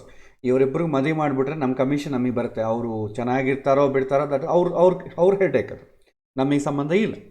ಆಗಿನ ಕಾಲ ಈ ಥರ ಯಾವುದೂ ಇಲ್ಲ. ಹಿರಿಯರು ಇಬ್ಬರ ಯೋಗಕ್ಷೇಮಕ್ಕೋಸ್ಕರ ಮಾಡ್ತಿದ್ರು. ಆಗಿನ ಕಾಲ ಮಾತು ಬರ್ತಿತ್ತು, ಒಂದು ವೇಳೆ ಸರಿಯಾಗಿ ಮಾಡಲಿಲ್ಲ ಅಂದರೆ ಅವ್ರ ಕೆಟ್ಟ ಹೆಸರು ಬರ್ತಿತ್ತು. ಅದಕ್ಕೆ ತುಂಬ ಎಚ್ಚರ ವಹಿಸ್ತಿದ್ರು. ಇದು ಪ್ರಾಜಾಪತ್ಯ ವಿವಾಹ. ಗಾಂಧರ್ವ ವಿವಾಹ ಅಂತಂತಂದರೆ ಇದು ಕೂಡ ಆಚಾರ್ಯ ಪದ್ಧತಿಯಿಂದ ಇದೆ. ಇದು ಕ್ಷತ್ರಿಯರಲ್ಲಿ ಜಾಸ್ತಿ. ಒಬ್ಬ ಕ್ಷತ್ರಿಯರು ಏನು ಮಾಡ್ತಾರೆ, ದೊಡ್ಡವ್ರ ಮಾತು ಆ ಕಡೆ ಈ ಕಡೆ ಮಾತು ಯಾರು ಕೇಳೋದಿಲ್ಲ. ಅವ್ರೇನು ಮಾಡ್ತಾರೆ, ಹೋಗ್ತಾ ಇರ್ತಾರೆ ಒಂದು ರಾಜ್ಯಕ್ಕೆ, ಎಲ್ಲೋ ಒಂದು ಕಡೆ ಹೋಗ್ತಾ ಇರ್ತಾರೆ, ಅಲ್ಲೊಂದು ಸುಂದರವಾದಂಥ ಹುಡುಗಿಯನ್ನು ನೋಡ್ತಾರೆ, ಅವರ ಮೇಲೆ ಇಷ್ಟ ಆಗ್ತದೆ, ಮನಸ್ಸಾಗ ಒಬ್ಬ ಹುಡುಗ ಒಬ್ಬ ಹುಡುಗಿಯನ್ನು ನೋಡ್ತಾ ಚೆನ್ನಾಗಿದ್ದಾಳೆ ಅಂತಂದರೆ ಏನು, ಅದು ಯಾವುದ್ರ ಬೇಸ್ ಮೇಲೆ ಹೇಳ್ತಾನೆ, ಅವರ ಸಂಸ್ಕಾರ ಏನು ಇನ್ಸ್ಟಂಟಾಗಿ ಗೊತ್ತಾಗಲ್ಲ. ಲವ್ ಅಟ್ ಫಸ್ಟ್ ಸೈಟ್ ಅಂತ ಹೇಳ್ತಾರೆ. ಒಂದೇ ಸಲಕ್ಕೆ ಅವ್ರ ಸಂಸ್ಕಾರ ಹೆಂಗೆ ಗೊತ್ತಾಗ್ತದೆ, ಗೊತ್ತಾಗಲ್ಲ. ಗೊತ್ತಾಗೋದೇನು, ರೂಪ ಲಾವಣ್ಯ. ಅದರಿಂದ ಏನು ಹುಟ್ಟುತ್ತದೆ, ಕಾಮ ಹುಟ್ಟುತ್ತದೆ. ಕ್ಷಣಕಾಲ ತಮ್ಮ ಕಾಮ ಈಡೇರಿಸಿಕೊಳ್ಳಬೇಕು ಅಂತಂಬೋ ಚಟ ಹುಟ್ಟುತ್ತದೆ. ಅದಕ್ಕೋಸ್ಕರವಾಗಿ ತಾತ್ಕಾಲಿಕವಾಗಿ ಒಂದು ಸಂಬಂಧ ಬೇಕು. ಆಗಿನ ಕಾಲದಲ್ಲಿ ಕೂಡ ಮದುವೆ ಇಲ್ಲದೆ ಬೇರೆ ಸ್ತ್ರೀಯನ್ನು ಯಾರು ನೋಡ್ತಿದ್ದಿಲ್ಲ, ಆ ಸ್ತ್ರೀ ಕೂಡ ಒಪ್ಕೊಳ್ತಿದ್ದಿಲ್ಲ. ಅದಕ್ಕೆ ನಿನ್ನನ್ನು ನಾನು ಮದುವೆ ಮಾಡಿಕೊಳ್ತೇನೆ ಅಂತ ಹೇಳಿ ಗಾಂಧರ್ವ ಪದ್ಧತಿಯಲ್ಲಿ ದರ್ಬೆಯಿಂದ ಮಾಡಿದಂಥ ಉಂಗರವನ್ನು ಎಕ್ಸ್ಚೇಂಜ್ ಮಾಡಿಕೊಳ್ಳೋದಾಗಲಿ, ಒಂದು ಹೂವಿನಾರ ಎಕ್ಸ್ಚೇಂಜ್ ಮಾಡಿಕೊಂಡು ಅವರ ಕಾಮವನ್ನು ಈಡೇರಿಸಿಕೊಂಡು, ನಾನು ರಾಜ್ಯಕ್ಕೆ ಹೋಗಿ ಬರ್ತೇನೆ, ನನ್ನ ಸಕುಟುಂಬ ಸಪರಿವಾರವ ಬಂದು ನಿನ್ನ ಕರ್ಕೊಂಡು ಹೋಗಿ ನನ್ನ ರಾಜ್ಯಕ್ಕೆ ರಾಣಿಯನ್ನು ಮಾಡ್ತೇನೆ. ಇದು ನಾವು ಎಷ್ಟೋ ಕಥೆಗಳು ನೋಡಿದ್ದೇವೆ. ಹೋದ ಮೇಲೆ ಅವನು ಬರ್ತಾನ, ಮಾತು ಮೇಲೆ ನಿಲ್ತಾನ, ಪ್ರಾಮಾಣಿಕವಾಗಿರ್ತಾನ. ಕೆಲವಿನ ಜನ ಇದ್ದಾರೆ, ಕೆಲವಿನ ಜನಿಗಿಲ್ಲ. ಇದನ್ನು ಗಾಂಧರ್ವ ವಿವಾಹ ಅಂತಾರೆ. ನಮಗೆ ರಾಮಾಯಣ ಕಾಲದಲ್ಲಿ ಕೂಡ ಸ್ವಯಂವರ ಕಾಲದಲ್ಲಿ ರಾಮ ಶಿವಧನಸ್ಸನ್ನು ಮುರಿತಾನೆ. ನಮಗೆ ಸಿನಿಮಾಗಳಲ್ಲಿ ಇದರಲ್ಲಿ ಪುಸ್ತಕಗಳು ತೋರಿಸೋದೇನಿದೆ, ಇಮಿಡಿಯೇಟ್ಲಿ ಸೀತಾದೇವಿ ಬರ್ತಾಳೆ, ಕೊರಳಿಗೆ ಹಾರ ಆಗಿಬಿಡ್ತಾಳೆ. ಇದು ಕ್ವೈಟ್ ರಾಂಗ್ ಕಾನ್ಸೆಪ್ಟ್. ಅಲ್ಲಿ ಗಾಂಧರ್ವ ವಿವಾಹ ನಡೆದಿಲ್ಲ. ಆವಾಗ ಜನಕ ಮಹಾರಾಜ ಬಂದು ನನ್ನ ಮಗಳನ್ನು ಸ್ವೀಕಾರ ಮಾಡಬೇಕು ಅಂತಂದರೆ, ಇಲ್ಲ, ನನ್ನ ಗುರುಗಳ ಆಜ್ಞೆಯಿಂದ ನಾನು ಶಿವಧನಸ್ಸನ್ನು ಎತ್ತಿದ್ದೇನೆ ಅಷ್ಟೇ. ಆದರೆ ನನಗೆ ಎಂಥ ಹೆಂಡತಿ ಬೇಕು ಅಂತಂಬೋದು ಡಿಸೈಡ್ ಮಾಡಬೇಕಾದ್ರೆ ನಮ್ಮ ಅಪ್ಪ. ಹಾಗಾಗಿ ನಮ್ಮ ಅಪ್ಪನ ಆಜ್ಞೆ ಇಲ್ಲದೆ ನಾನು ಮಾಡ್ಕೊಳ್ಳಿಕ್ಕೆ ಬರೋದಿಲ್ಲ ಅಂತಂದಾಗ ಜನಕ ಮಹಾರಾಜರು ಅವರಿಗೆ ಹತ್ತಿರ ಇರುವಂಥ ಪಂಡಿತರನ್ನು ಜನಕ ಮಹಾರಾಜರ ಹತ್ರ ಕಳಿಸಿ, ದಶರಥ ಮಹಾರಾಜ ಹತ್ರ ಕಳಿಸಿ, ದಶರಥ ಮಹಾರಾಜ ಆಸ್ಥಾನದಲ್ಲಿ ವಸಿಷ್ಠ ಮಹರ್ಷಿಗಳಿದ್ದರು. ಅವರು ಹೇಳ್ತಾರೆ, ಜನಕ ಮಹಾರಾಜ ತುಂಬ ಧರ್ಮಿಷ್ಠಿಯಾಗಿದ್ದಾನೆ, ಅವರ ಮಗಳು ತುಂಬ ಯೋಗ್ಯವಾದವಳು ಅಂತ. ಅವರ ವಸಿಷ್ಠ ಮಹರ್ಷಿಗಳು ಎಸ್ ಅಂತಂದ ಮೇಲೆ ದಶರಥ ಮಹಾರಾಜು ಮತ್ತೆ ಸಕುಟುಂಬ ಸಪರಿವಾರವಾಗಿ ಬಂದು ಪ್ರಾಜಾಪತ್ಯ ಪದ್ಧತಿಯಲ್ಲಿ ವಿವಾಹ ನಡೆದಿದೆ. ಅಷ್ಟೇ ಆಗಲಿ, ಗಾಂಧರ್ವ ವಿವಾಹ ನಡೆದಿಲ್ಲ. ಸಿನಿಮಾಗಳಲ್ಲಿ ಆ ಥರ ನೋಡಿಸ್ತಾರೆ, ಅದೆಲ್ಲ ಕರೆಕ್ಟ್ ಅಲ್ಲ. ನಮಗೆ ಮೂಲ ರಾಮಾಯಣ ಏನಿದೆ, ವಾಲ್ಮೀಕಿ ರಾಮಾಯಣದಲ್ಲಿ, ಅದರಲ್ಲಿ ಈ ಥರ. ಬಟ್ ನಮಗೇನು ಹೇಳ್ತಾರೆ, ಕಟ್ ಶಾರ್ಟ್ ಮಾಡಲಿಕ್ಕೆ ಇಮಿಡಿಯೇಟ್ಲಿ ಒಂದು ಕೊರಳಲ್ಲಿ ಒಂದು ಹೂವಿನಾರ ಹಾಕಿಬಿಡ್ತಾರೆ, ಇಬ್ಬರಿಗೂ ಲಗ್ನ ಆಯಿತು, ಮುಗಿದೋಯ್ತು. ಆದರೆ ಪ್ರಾಜಾಪತ್ಯತೆ ಪದ್ಧತಿ ನಡೆದಿಲ್ಲ. ಗಾಂಧರ್ವ ವಿವಾಹ ಪದ್ಧತಿ ನಡೆದಿಲ್ಲ.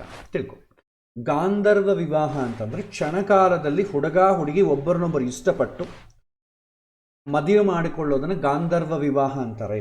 ಈಗ ನಡೆಯೋದು ಗಾಂಧರ್ವ ವಿವಾಹವೇ. ಯಾಕೆಂತಂದರೆ ಮದುವೆ ಹುಡುಗ ಹುಡುಗಿ ತಂದೆ ತಾಯಿ ನೋಡಿದರೂ ಕೂಡ ಅಲ್ಟಿಮೇಟ್ಲಿ ಡೆಸಿಷನ್ ಯಾರ್ದು, ಹುಡುಗಿದು ಹುಡುಗದು. ಅವರಿಬ್ಬರಿಗೂ ಒಬ್ರಿಗೊಬ್ರು ಇಷ್ಟ ಆಗಬೇಕು. ಹುಡುಗ ಹುಡುಗಿ ಅವ್ರಿಗೇನು ಗೊತ್ತಾಗ್ತದೆ, ಅವ್ರಿಗೆ ನೋಡೋದೇನು, ಮೇಲಿರುವಂಥ ಅಂದ ಚಂದ ನೋಡ್ತಾರೆ, ಅವರಲ್ಲಿ ಯಾವ ಥರ ಆಸಕ್ತಿ ಇರುತ್ತೆ, ಕಾಮದ ಲೆವೆಲ್ ಯಾವುದಿರುತ್ತೆ ಅದೆಲ್ಲ ನೋಡಿಕೊಳ್ತಾರೆ, ಎಸ್ ಅಂತ.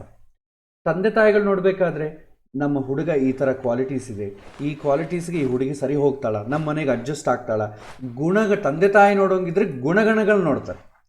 ಹುಡುಗ ನೋಡೋಂಗಿದ್ರೆ ಏನು ಮಾಡ್ತಾನೆ, ಕಾಮ ವಿಚಾರವನ್ನು ನೋಡ್ತಾನೆ. ಹಾಗಾಗಿ ಗಾಂಧರ್ವ ವಿವಾಹದಲ್ಲಿ ಪ್ಯೂರ್ಲಿ ಡೆಸಿಷನ್ ಯಾರ್ದು ಅಂತಂದರೆ ಹುಡುಗ ಹುಡುಗಿ ಇದೆ. ಹಾಗೆ ಇದಕ್ಕೆ ಕಾಮಕ್ಕೆ ಸಂಬಂಧಪಟ್ಟ ವಿವಾಹಗಳು ಅಂತೇವೆ. ಅವರು ಯೋಗಕ್ಷೇಮಗಳಿಗೆ ಪ್ರಯಾರಿಟಿ ಕೊಡುವುದಿಲ್ಲ. ನೆಕ್ಸ್ಟ್, ಅಸುರ ವಿವಾಹ. ಇದು ನಮಗೆ ಗೊತ್ತಿದೆ. ಹಿಂದಿನ ಕಾಲದಲ್ಲಿ ಹಣ ಇರುವಂಥ ದೊಡ್ಡ ದೊಡ್ಡವರು ಏನು ಮಾಡ್ತಿದ್ರು, ಎಲ್ಲೋ ಒಬ್ಬ ಹುಡುಗಿ ಇದ್ದಾಳೆ, ಬಡತನದಲ್ಲಿ ಹುಡುಗಿ ಇದ್ದಾಳೆ ಅಂತ ಅವ್ರಿಗೆ ಸ್ವಲ್ಪ ದುಡ್ಡು ಕೊಟ್ಟು ಆ ಹುಡುಗಿಯನ್ನು ಮದುವೆ ಮಾಡ್ಕೊಳ್ತಿದ್ರು. ಅದನ್ನೇ ಕನ್ಯಾ ಶುಲ್ಕ ಅಂತ ಹೇಳ್ತಿದ್ರು. ಹಿಂದೆ ದುಡ್ಡು ಕೊಟ್ಟು ಹುಡುಗಿಯನ್ನು ತಂದುಕೊಳ್ತಿದ್ರು. ಮುದುಕನಾದವನು ಸಣ್ಣ ಹುಡುಗಿಯನ್ನು ತಂದುಕೊಳ್ತಿದ್ರು. ಈ ಥರ ನಾವೆಲ್ಲ ನೋಡಿದ್ದೇವೆ ಹಿಂದಿನ ಕಾಲದ.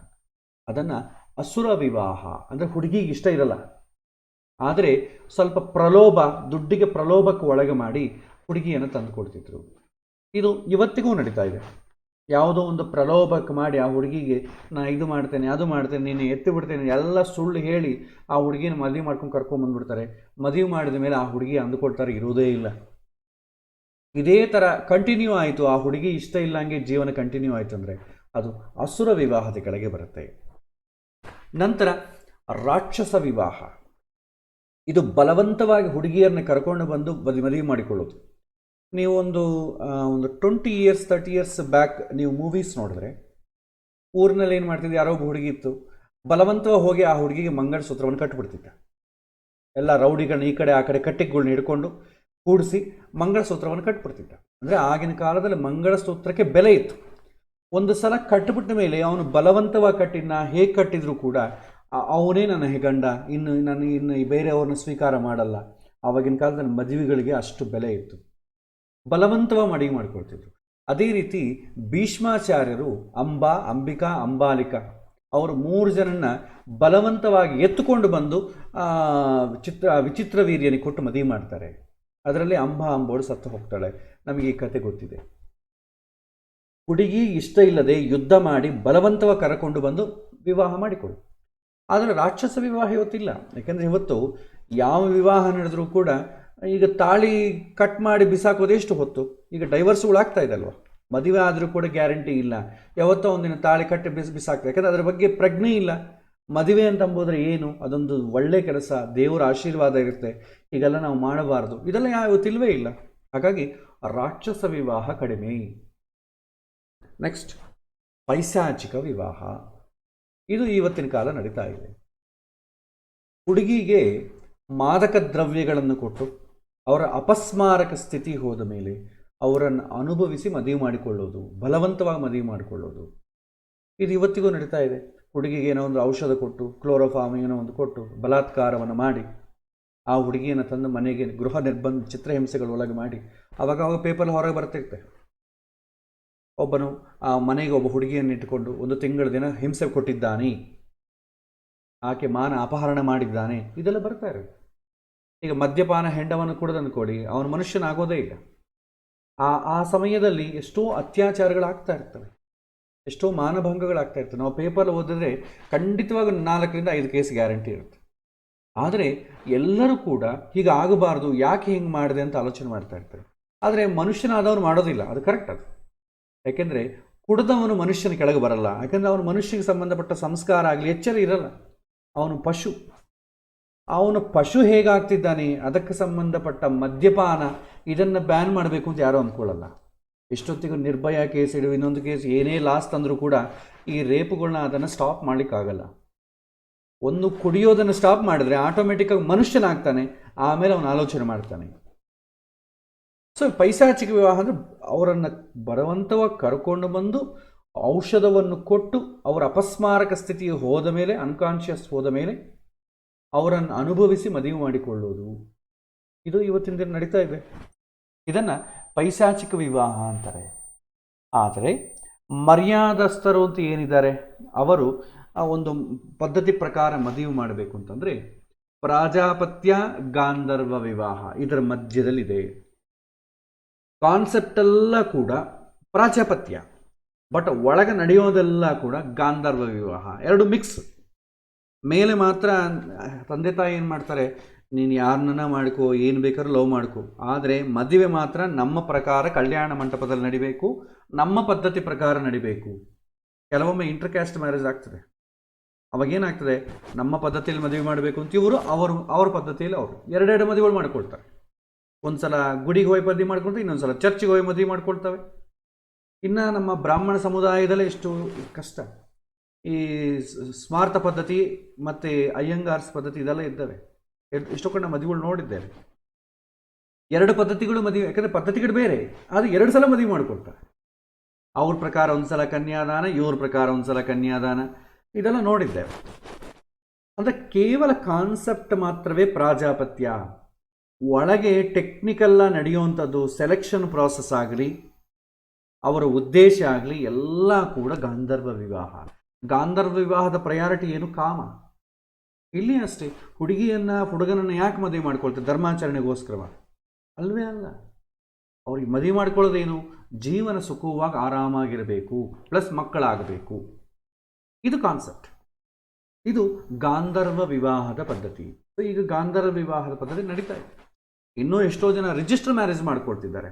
ಅದಿನ್ನೂ ಕೆಳಗೆ ಹೊಟ್ಟೋಗ್ತದೆ. ಅಸುರ ವಿವಾಹ, ರಾಕ್ಷಸ ವಿವಾಹ, ಪೈಶಾಚಿಕ ವಿವಾಹ ಕೆಳಗೆ ಹೊಟ್ಟೋಗ್ತದೆ. ಬಟ್ ಇದೆಲ್ಲ ನಡೀತಾ ಇದೆ. ಬಟ್ ಪ್ರಾಜಾಪತ್ಯ ವಿವಾಹದ ಕಾನ್ಸೆಪ್ಟ್ ಪ್ರಕಾರ ನಾವು ಮದುವೆ ಮಾಡಿಕೊಳ್ತೇವೆ. ಅದರಲ್ಲಿರೋ ಮಂತ್ರಗಳೇ ಬೇರೆ, ನಮ್ಮ ಆಚರಣೆಯೇ ಬೇರೆ.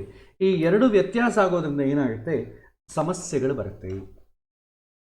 ಸೆಲೆಕ್ಷನ್ ಪ್ರಾಸೆಸ್ಸಲ್ಲಿ ದೊಡ್ಡ ನೆಗೆಟಿವ್ ಇದೆ ಇವತ್ತಿನ ದಿನ. ಒಂದು ಜಾಬಿಗೆ ಹೋದ್ವಿ ಅಂದ್ಕೊಳ್ಳಿ, ಒಂದು ಜಾಬಿಗೆ ಯಾರೋ ಒಬ್ಬರು ಇಂಟರ್ವ್ಯೂ ಕರೆದಿರ್ತಾರೆ. ಇಂಟರ್ವ್ಯೂ ಕರೆದ ಮೇಲೆ ಯಾವುದೋ ಮಾರ್ಕೆಟಿಂಗ್ ಇಂಟರ್ವ್ಯೂ ಒಂದು ಮೂವಿಯಲ್ಲಿ ತೋರಿಸ್ತಾರೆ. ಒಬ್ಬ ಇಂಟರ್ವ್ಯೂಗೆ ಏನು ಮಾಡ್ತಾನೆ, ಅಡ್ರೆಸ್ ಕಳಿಸ್ತಾರೆ, ನೀ ಬಾ ಇಂಟರ್ವ್ಯೂಗೆ ಅಂತೇಳಿ. ಆ ಅಡ್ರೆಸ್ಸಲ್ಲಿ ಕ್ಲಾರಿಟಿ ಇರಲ್ಲ. ಅವನು ಪಾಪ ಇಂಟರ್ವ್ಯೂ ಬಂದವನು ಎಲ್ಲ ಕಡೆ ಹುಡುಕೊಂಡು ಅಲ್ಲಿ ಇಲ್ಲಿ ಮಾಡಿ 9 ಗಂಟೆಗೆ ಇಂಟರ್ವ್ಯೂ ಅಂತಂದರೆ 11 ಗಂಟೆಗೆ ಹೋಗ್ತಾನೆ. ಆವಾಗ ಬಂದು ಬಾಸ್ ಕೇಳ್ತಾನೆ, ಯಾಕೆ ಇಷ್ಟು ಲೇಟ್ ಆಯಿತು? ಸರ್, ನೀವು ಅಡ್ರೆಸ್ ಕರೆಕ್ಟಾಗಿ ಕೊಟ್ಟಿಲ್ಲ, ನೀವು ಲೆಫ್ಟ್ ಹೋಗಬೇಕು, ರೈಟ್ ಹೋಗಬೇಕು, ಇನ್ನೊಂದು ಕಡೆ ಹೋಗಬೇಕು, ಪಕ್ಕದಲ್ಲಿ ಇದು ಬರುತ್ತೆ, ಅಲ್ಲಿಂದ ಈ ಥರ ಕೊಟ್ಟಿದ್ದೀರಿ, ಕರೆಕ್ಟಾಗಿ ನೀವು ನಂಬರ್ಸ್ ಇದೆಲ್ಲ ಕೊಟ್ಬಿಟ್ರೆ ನಾನು ಕರೆಕ್ಟಾಗಿ ಬಂದ್ಬಿಡ್ತಿದ್ದಲ್ಲ ಅಂತ. ನೋಡಪ್ಪ, ನಾನು ಇಟ್ಟಿರೋದೇ ಸೇಲ್ಸ್ ಮಾರ್ಕೆಟಿಂಗ್. ಸೊ ಇದಕ್ಕೆ ಎಲಿಜಿಬಿಲಿಟಿ ಏನು, ಮನೆಗೂ ಹುಡ್ಕೊಂಡು ಹೋಗಬೇಕು.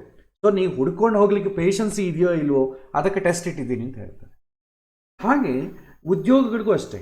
IT ಕಂಪನಿ ಉದ್ಯೋಗ ಅಂತಂದರೆ ಅವನು ಜಾವಾ ಪ್ರಾಡಕ್ಟ್ ಮೇಲೆ ಉದ್ಯೋಗ ಮಾಡ್ತಾ ಇದ್ದ ಅಂದ್ಕೊಳ್ಳಿ, ಅದಕ್ಕೆ ಬೇಕಾದ ಕ್ವಶನ್ಸ್ ಕೇಳ್ತಾನೆ, ಅದಕ್ಕೆ ಬೇಕಾದ ಎಕ್ಸ್ಪೀರಿಯನ್ಸ್ ನೋಡ್ತಾನೆ. ಸಪೋಸ್ ಮೆಕ್ಯಾನಿಕಲ್ ಇಂಜಿನಿಯರ್ ಅಂದ್ಕೊಳ್ಳಿ, ಅದಕ್ಕೆ ಬೇಕಾದ ಕ್ವಶನ್ಸ್ ಕೇಳ್ತಾರೆ. ಕಾಮರ್ಸ್ ಅಂದ್ಕೊಳ್ಳಿ, ಅದಕ್ಕೆ ಬೇಕಾದ ಪ್ರಶ್ನೆಗಳು ಕೇಳ್ತಾರೆ. ಬಟ್ ವಿವಾಹಕ್ಕೆ ಮಾತ್ರ ನೋಡಿ, ವಿವಾಹಕ್ಕೆ ಏನು ಬೇಕೋ ಅದಕ್ಕೆ ಸಂಬಂಧಪಟ್ಟ ಪ್ರಶ್ನೆಗಳು ಕೇಳೋದಿಲ್ಲ. ವಿವಾಹಕ್ಕೆ ಏನು ಬೇಕು, ಹುಡುಗ ಹುಡುಗಿಗೆ ಫಸ್ಟು ಪೇಷನ್ಸ್ ಬೇಕು.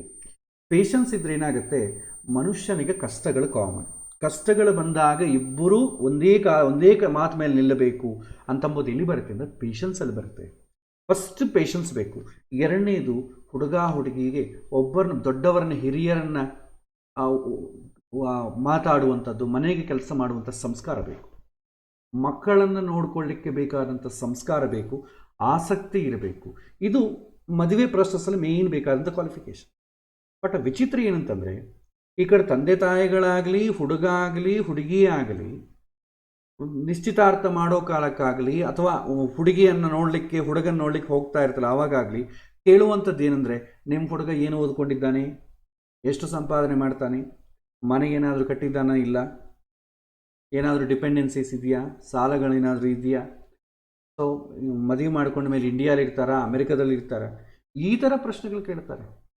ಇನ್ನು ಹುಡುಗ ಹುಡುಗಿಯರು ಅವ್ರು ಸಪ್ರೇಟ್ ಇಂಟರ್ವ್ಯೂ, ನಾನು ಒಂದ್ಸಲ ಹುಡುಗನ ಜೊತೆ ಮಾತಾಡಬೇಕು, 1 ಸಿಟ್ಟಿಂಗ್, 2 ಸಿಟ್ಟಿಂಗ್, 3 ಸಿಟ್ಟಿಂಗ್ ಮಾತಾಡಬೇಕು ಅಂತ. ಏನು ಮಾತಾಡ್ಕೊಳ್ತಾರೆ ಅಂದರೆ, ನಿನ್ನ ಗೋಲ್ ಏನು, ನೀನು ಏನು ಓದಬೇಕು ಅಂತ ಅಂದ್ಕೊಳ್ತಾ ಇದೆಯಾ, ನಾನು ಓದಲಿಕ್ಕೆ ನೀನು ಸಹಕಾರ ಮಾಡ್ತೀಯಾ, ಸೊ ಯಾವ ಥರ ಓದಬೇಕು, ಸೊ ಏನು ನಿನ್ನ ಲೈಫ್ ಟೈಮ್ ಗೋಲ್ ಏನು, ಇಂಥ ಪ್ರಶ್ನೆಗಳು ಕೇಳ್ತಾರೆ. ಇದು ಯಾವುದೂ ಕೂಡ ವಿವಾಹಕ್ಕೆ ಅನುಕೂಲವಾದ ಪ್ರಶ್ನೆಗಳೇ ಅಲ್ಲ. ವಿವಾಹಕ್ಕೆ ಬೇಕಾದಂಥ ಒಂದು ಕ್ವಶನ್ ಕೂಡ ಇಂಟರ್ವ್ಯೂ ಮಾಡಲ್ಲ. ಸೊ ಇನ್ನು ಸರ್ವೈವ್ ಹೆಂಗಾಗುತ್ತೆ, ಒಂದು ಗವರ್ಮೆಂಟ್ ಜಾಬಿಗಾಗಲಿ, ಯಾವುದನ್ನ ಒಂದು ಸಾಫ್ಟ್ವೇರ್ ಜಾಬಿಗಾಗಲಿ, ಅವನಿಗೆ ಬೇಕಾದ ರಿಕ್ವೈರ್ಮೆಂಟ್ಸ್ ನೋಡಿಲ್ಲ, ಸೆಲೆಕ್ಷನ್ ಆಯಿತು ಅಂದರೆ ಏನಂತ ಅರ್ಥ, ಅವನಿಗೇನು ಕೆಲಸ ಬರೋದಿಲ್ಲ, ಅವನಿಂದ ನೀವೇನು ಎಕ್ಸ್ಪೆಕ್ಟ್ ಮಾಡೋಕ್ಕಾಗಲ್ಲ. ವಿವಾಹದ ವಿಚಾರದಲ್ಲಿ ಕೂಡ ಹುಡುಗ ಹುಡುಗಿ ವಿವಾಹ ಸಮಸ್ಯೆಗಳು ಬರಲಾಂದ ಏನು ಪ್ರಿಪೇರ್ ಆಗಬೇಕು, ಅದಕ್ಕೆ ಬೇಕಾದ ಕ್ವಾಲಿಟೀಸ್ ಇದೆಯಾ, ಅದನ್ನು ನೋಡಿತು ಅಂತ ಅಂದ್ಕೊಳ್ಳಿ, ಹಣ ಇಲ್ಲದ್ರೂ ಜೀವನ ಮಾಡ್ಬೋದು, ಆದರೆ ಪೇಷನ್ಸ್ ಇಲ್ಲದ್ರೆ ಜೀವನ ಮಾಡಲಿಕ್ಕಾಗಲ್ಲ. ಎಷ್ಟೋ ನೋಡಿ, ಹಣವಂತರು ಕೂಡ ಡೈವರ್ಸ್ ತೊಗೊಳ್ತಾ ಇದ್ದಾರೆ. ಯಾಕೆ, ಏನು ಕಷ್ಟ ಆಗುತ್ತೆ, ದುಡ್ಡಿಲ್ಲದ್ರೆ ಇನ್ನು ಇವತ್ತಿನ ದಿನ ದುಡ್ಡಿಲ್ಲದವ್ರು ಡೈವರ್ಸ್ ತೊಗೊಳ್ಳಿಕ್ಕೆ ಬರ್ತಾ ಇಲ್ಲ. ಯಾಕೆ ಅಂತಂದರೆ ಲಾಯರ್ಗೆ, ಕೋರ್ಟ್ಗಳಿಗೆ ಫೀಸ್ಗಳು ಕೊಡಬೇಕು, ಅಷ್ಟು ಯೋಗ್ಯತೆ ಅವ್ರಿಗಿರಲ್ಲ. ಅದಕ್ಕೆ ಅವ್ರ ಮನೆಗಳಲ್ಲಿ ಡೈವರ್ಸ್ಗಳು ಕಡಿಮೆ. ಹಣ ಇಲ್ಲದವ್ರ ಮನೆಗೆ ಹೇಗೋ ಒಂದು ಅಡ್ಜಸ್ಟ್ ಮಾಡ್ಕೊಳ್ತಾ ಹೋಗ್ತಾ ಇದ್ದಾರೆ. ಸ್ವಲ್ಪ ದುಡ್ಡಿದ್ದು ಇಂಡಿಪೆಂಡೆನ್ಸ್ ಇತ್ತು, ಹುಡುಗ ಹುಡುಗಿ ಇಬ್ಬರಿಗೂ ಜಾಬ್ ಇತ್ತು ಅಂತಂದರೆ ಡೈವರ್ಸ್ ಬಂದೇ ಬರುತ್ತೆ. ಯಾಕಂದರೆ ಇಬ್ಬರು ಇಂಡಿಪೆಂಡೆನ್ಸ್. ನಾವು ಮದುವೆ ಮಾಡ್ಕೊಳ್ಳೋ ಪ್ರಾಸೆಸ್ ಏನು, ಇಂಡಿಪೆಂಡೆಂಟ್ ನೋಡಿ ಮದುವೆ ಮಾಡ್ಕೊಳ್ತೇವೆ. ಹುಡುಗ ಹುಡುಗಿ ನೋಡ್ಬೇಕಾದ್ರೆ ಅವನಿಗೆ ನಂತರ ಮಾತಾಡೋ ನಂತರ ಕ್ವಾಲಿಟೀಸ್ ಇರಬೇಕು. ನಾನು ಹೇಗೆ ಇಂಡಿಪೆಂಡೆಂಟ್ ಇದ್ದೇನೆ ಅವನು ಅದೇ ಥರ ಇರಬೇಕು, ಚೆನ್ನಾಗಿ ಮಾತಾಡಬೇಕು, ಗಟ್ಟಿ ಇರಬೇಕು, ಈ ಥರ ಎಲ್ಲ ಪ್ರಾಸೆಸ್ ನೋಡ್ತಾರೆ. ಮದುವಾದ ಮೇಲೆ ಏನಾದರೂ ಮಾತಾಡಿದ್ರೆ ಏನಾಗ್ತದೆ, ನನಗೆ ಎಗೇನೆಸ್ಟ ಮಾತಾಡ್ತಿದ್ದಿ, ಡೈವರ್ಸ್ ಅಂದ್ಬಿಡ್ತಾರೆ. ಮದುವೆಗೆ ಮುಂಚೆ ಒಂದು ರಿಕ್ವೈರ್ಮೆಂಟು, ಮದುವೆ ಆದಮೇಲೆ ಒಂದು ರಿಕ್ವೈರ್ಮೆಂಟ್. ಸೊ ಈ ಪ್ರಾಸೆಸ್ಸಿಂದ ಏನಾಗ್ತಾ ಇದೆ, ಜೀವನಗಳು ಹಾಳಾಗ್ತಾ ಇದೆ. ಸೆಲೆಕ್ಷನ್ ಪ್ರಾಸೆಸ್ಲಿ ಮಿಸ್ಟೇಕ್ ಇದೆ. ಇಂದಿನ ಕಾಲದಲ್ಲಿ ಸೆಲೆಕ್ಷನ್ ಪ್ರಾಸೆಸ್ ಎಂಬುದು ತುಂಬ ಕ್ರಿಟಿಕಲ್. ಫಸ್ಟ್ ಯಾರೋ ಜಾತಕಗಳನ್ನು ನೋಡ್ತಿದ್ದಿಲ್ಲ. ಫಸ್ಟು ಏನು ಮಾಡ್ತಿದ್ರು, ಒಂದೇ ಗೋತ್ರದವರ ನೋಡ್ತಿದ್ರು. ಒಂದೇ ಗೋತ್ರ ಇಲ್ಲ ಬೇರೆ ಗೋತ್ರದವ್ರು ಅಂತಂದರೆ ಹುಡುಗ ಹುಡುಗಿ ಅವರ ಮನೆಗಿರುವಂಥ ದೊಡ್ಡವರು ಯಾರನ್ನ ಇದ್ದರೆ ಅವ್ರನ್ನ ಕರ್ಕೊಂಡೋಗಿ ಅವ್ರನ್ನ ನೋಡ್ಕೊಂಡು ಬರ್ತಿದ್ರು. ಅವ್ರಿಗೆ ಏನೇನು ರಿಕ್ವೈರ್ಮೆಂಟ್ ಪ್ರಕಾರ ಅವ್ರ ಮನೆ ಆ ಹುಡುಗ ಹುಡುಗಿ ಇದ್ದಾರಂತ ನೋಡ್ಕೊಂಡು ಬರ್ತಿದ್ರು. ಅವರಿಗೆ ಒಪ್ಪಿಗೆ ಆದ ಮೇಲೆ ಇಲ್ಲ ಆ ಹುಡುಗಿನೇ ಮದುವೆ ಮಾಡ್ಕೊಳ್ತೀನಿ ಅಂತ ಒಪ್ಪಿಗೆ ಆದಮೇಲೆ ಆ ಕೊನೆಯ ಕಾಲಕ್ಕೆ ಜ್ಯೋತಿಷ್ಯಂತ್ರ ಹೋಗ್ತಿದ್ರು. ಆವಾಗ ಜ್ಯೋತಿಷ್ ಏನು ಮಾಡ್ತಿದ್ದ, ಎರಡು ಕಂಪ್ಯಾಟಬಿಲಿಟಿ ನೋಡ್ತಿದ್ದ, ಚೆನ್ನಾಗಿದ್ರೆ ಆಯಿತು, ಚೆನ್ನಾಗಿದೆ, ಇಮ್ಮಿಡಿಯೇಟ್ಲಿ ಮುಹೂರ್ತ ಇಟ್ಟುಬಿಡ್ತಿದ್ರು. ಇಲ್ಲ ಮ್ಯಾಚ್ ಆಗ್ತಾ ಇಲ್ಲ ಅಂತಂದರೆ ಹುಡುಗ ತಂದೆ ಹುಡುಗಿ ತಂದೆ ಅಯ್ಯೋ ಯಾಕ್ರಿ ಏನು ಮಾಡಿದ್ರಿ ಜಾತಕ ಮ್ಯಾಚ್ ಆಗ್ತಾ ಇಲ್ಲ ಬಿಟ್ಬಿಡ್ತಿದ್ರು. ಹಾಗಿದ್ರು ಹುಡುಗ ಹುಡುಗಿ ಸೆಲೆಕ್ಷನ್ ಪ್ರಾಸೆಸ್ ಇಲ್ಲ ಆದ ಕಾರಣ ಬಿಟ್ಟರೂ ಕೂಡ ಅವ್ರಿಗೇನು ಟೆನ್ಷನ್ ಇಲ್ಲ. ಇವತ್ತಿನ ಕಾಲದಲ್ಲಿ ಹುಡುಗ ಹುಡುಗಿದೇ ಮೇನ್ ಪ್ರಯಾರಿಟಿ, ಅವ್ರದ್ದೇ ಸೆಲೆಕ್ಷನ್ ಪ್ರಾಸೆಸ್ ಆದ ಕಾರಣ ಕೊನೆಗೆ ಒಂದು ವೇಳೆ ಎಲ್ಲ ಚೆನ್ನಾಗಿ ಇಷ್ಟಪಟ್ಬಿಟ್ಟು ಕೊನೆಗೆ ಜಾತಕ ಸರಿ ಇಲ್ಲ ಅಂದರೆ ಏನು ಮಾಡಬೇಕು? ಅದಕ್ಕೆ ಏನು ಮಾಡ್ತಾರೆ, ಮ್ಯಾಟ್ರಿಮೋನಿ ಸೈಟಲ್ಲಿ ಫಸ್ಟ್ ಏನು ಮಾಡ್ತಾರೆ, ಒಂದು ಪುಸ್ತಕ ಇಟ್ಕೊಂಡ್ಬಿಡ್ತಾರೆ, ಅದರಲ್ಲಿ ಒಂದು 10 ಜಾತಕಗಳು ಬರ್ಕೊಂಬರ್ತಾರೆ. ಇದನ್ನೆಲ್ಲ ನೋಡಿ ಇದೆಲ್ಲ ಎಷ್ಟು ಮ್ಯಾಚ್ ಆಗುತ್ತೆ ಅಂತ ನೋಡಿ ಜ್ಯೋತಿಷ್ಯ ಮ್ಯಾಚ್ ಮಾಡಿದ ಮೇಲೆ ಆಮೇಲೆ ಅವ್ರ ಸೆಲೆಕ್ಷನ್ ಪ್ರಾಸೆಸ್ ಶುರುವಾಗ್ತದೆ. ಇದು ಇವತ್ತಿನ ಬಂದಂಥ ದುರಂತ. ಮದುವೆಗಳು ಯಾಕೆ ಆಗ್ತಾ ಇಲ್ಲ ಅಂದರೆ ಇದಕ್ಕೆ ಕಷ್ಟ. ಫಸ್ಟು ಜ್ಯೋತಿಷ್ಯ ಅಲ್ಲ, ಫಸ್ಟು ಅವರೆಲ್ಲ ನೋಡಿಕೊಂಡು ಬಂದು ಅವರಿಗೆ ಇಷ್ಟ ಆದ ಮೇಲೆ ಕೊನೆಗೆ ಜ್ಯೋತಿಷ್ಯನನ್ನು ಇನ್ವಾಲ್ವ್ ಮಾಡಬೇಕು. ಆದರೆ ಪ್ರತಿ ಸಲ ಈ ಥರ ಮಾಡಿಕೊಂಡು ಇಷ್ಟ ಇಲ್ಲ ಅಂತ ಹೇಳಿ ಕಷ್ಟ ಅಲ್ವಾ? ಆದರೆ ಹಿರಿಯರು ಹೋಗಿ ಮಾತಾಡ್ಕೊಂಡ್ಬಂದರೆ ಏನು ಕಷ್ಟ ಇರಲ್ಲ. ಹುಡುಗರು ನೋಡಿ ಮಾತಾಡ್ಕೊಂಡು ಬಂದರೆ ಕಷ್ಟ ಆಗ್ತದೆ. ಯಾಕಂದರೆ ಆಲ್ರೆಡಿ ಆ ಹುಡುಗಿ ನೋಡಿ ಇಷ್ಟಪಟ್ಬಿಟ್ಟಿರ್ತಾನೆ. ಇಷ್ಟಪಟ್ಟ ಮೇಲೆ ಇನ್ನೇನು ನೋಡ್ತೀರಿ? ಮತ್ತು ಜಾತಕ ಸರಿ ಇಲ್ಲದ್ರೂ ಕೂಡ ಮಾಡ್ಕೊಳ್ತಾರೆ. ಹಾಗಾಗಿ ಈಗಿನ ಕಾಲ ಆ ಪ್ರಾಸೆಸ್ ಇಲ್ಲದ ಕಾರಣ ಫಸ್ಟು ಜ್ಯೋತಿಷ್ಯನ ಹತ್ರ ಹೋಗಿ ಅವನು ಚೆನ್ನಾಗಿದೆ ಅಂತಂದರೆ ಆಮೇಲೆ ಹುಡುಗಿನ ನೋಡೋಕ್ಕೆ ಹೋಗ್ತಾರೆ. ಅದು ಇಷ್ಟ ಆದಮೇಲೆ ಮತ್ತೆ ಮುಹೂರ್ತಕ್ಕೆ ಹೋಗ್ತಾರೆ. ಅಂದರೆ ಜ್ಯೋತಿಷ್ಯ ಎಸ್ ಅಂದ ಮೇಲೆ ಮತ್ತೆ ನೆಕ್ಸ್ಟ್ ಪ್ರಾಸೆಸ್. ಹಿಂದಿನ ಕಾಲದಲ್ಲಿ ಲಾಸ್ಟ್ ಜ್ಯೋತಿಷ್ಯ, ಫಸ್ಟು ಅವ್ರ ಸೆಲೆಕ್ಷನ್ ಪ್ರಾಸೆಸ್ ಎಲ್ಲ ನಡೀತಿತ್ತು. ಜ್ಯೋತಿಷ್ಯ ಜಾತಕದಲ್ಲಿ ಚೆನ್ನಾಗಿದೆ ಚೆನ್ನಾಗಿಲ್ಲ ಅಂದರೆ ಅರ್ಥ ಅಂದರೆ ಭಗವಂತ ಈ ವಿವಾಹವನ್ನು ಅನುಕೂಲ ಮಾಡ್ತಾ ಇದ್ದಾನೆ, ಭಗವಂತ ಈ ವಿವಾಹ ಬೇಡ ಅಂತ ಇದ್ದಾನೆ. ಅದೇ ಕಾನ್ಸೆಪ್ಟ್. ಇವತ್ತೇನಾಗಿದೆ, ಭಗವಂತ ವಿವಾಹಕ್ಕೆ ಎಸ್ ಅಂದ ಮೇಲೆ ಕೂಡ ಕೊನೆಗೆ ಅವ್ರ ಸೆಲೆಕ್ಷನ್ ಪ್ರಾಸೆಸ್ ಮುಗಿಬೇಕು, ಅಲ್ಟಿಮೇಟ್ಲಿ ಅವ್ರ ಡಿಸಿಷನ್ ಆಗಬೇಕು. ಹಿಂದೆ ಸಗೋತ್ರ, ಸಪ್ರವರ, ಸಪಿಂಡ ನೋಡ್ತಿದ್ರು. ಸಗೋತ್ರ ಅಂದರೆ ನಮಗೆ ಗೊತ್ತಿದೆ, ಸೊ ಗೋತ್ರ ಒಂದೇ ಮ್ಯಾಚ್ ಆಗಬಾರ್ದು. ಪ್ರವರ ಅಂತಂದರೆ ಆ ಗೋತ್ರಕ್ಕೆ ಸಂಬಂಧಪಟ್ಟ 3 ತ್ರಯಾರುಷಯ ಪಂಚಾರುಷಯ ಇರ್ತದೆ, ಅದು ಮ್ಯಾಚ್ ಆಗಬಾರ್ದು. ಯಾಕೆಂದರೆ DNA ನಾವು ಹೇಗೆ ಮ್ಯಾಚ್ ಮಾಡ್ತೀವೋ ಅದೇ ಥರ ಮ್ಯಾಚ್ ಆಗಬಾರ್ದು ಅಂತ ಹೇಳ್ತಾರೆ. ಸಪ್ರವರ ಆಗಬಾರ್ದು, ಸಪಿಂಡ ಆಗಬಾರ್ದು. ಇದು ರೋಚಕ ಹೇಳೋದು. ಮದುವೆ ಆದ ಮೇಲೆ ಯಾವ ಕಾಲಕ್ಕೂ ಕೂಡ ರಿಲೇಷನ್ಶಿಪ್ ಬದಲಾಗಬಾರದು. ಅಂದರೆ ಏನಂತಂದರೆ, ಈಗ ಹುಡುಗ ಹುಡುಗಿ ಮದುವೆ ಮಾಡಿಕೊಡ್ತಾರೆ. ಇವತ್ತಿನ ದಿನ ಇಲ್ಲೀಗಲ್ ಎಕ್ಸ್ಟ್ರಾ ಮ್ಯಾರಿಟಲ್ ಅಫೇರ್ಸ್ ಜಾಸ್ತಿ. ಯಾವುದೇ ಒಂದು ಕಾರಣಕ್ಕೆ ಹುಡುಗನ ಮನೆಯವರು ಹುಡುಗಿ ಮನೆಯವ್ರ ಜೊತೆ ಏನಾದರೂ ಫಿಸಿಕಲ್ ರಿಲೇಷನ್ಶಿಪ್ ಆಯ್ತು ಅಂದ್ಕೊಳ್ಳಿ, ಇವರಿಬ್ಬರ ರಿಲೇಷನ್ಶಿಪ್ ಬದಲಾಗ್ಬಿಡ್ತದೆ. ಹುಡುಗ ಹುಡುಗಿ ಏನಾಗ್ತಾರೆ, ಅಣ್ಣ ತಂಗಿರಾಗ್ಬಿಡ್ತಾರೆ. ಅದು ಅದರಿಂದ ಏನಾಗುತ್ತೆ, ಸಗೋತ್ರ ಸಪಿಂಡ ಸಪ್ರವರ ಆದರೆ ಏನಾಗ್ತದೆ ಅಂತಂದರೆ ರಾಕ್ಷಸ ಸಂತಾನ ಆಗ್ತದೆ ಅಂತ ಹೇಳ್ತಾರೆ.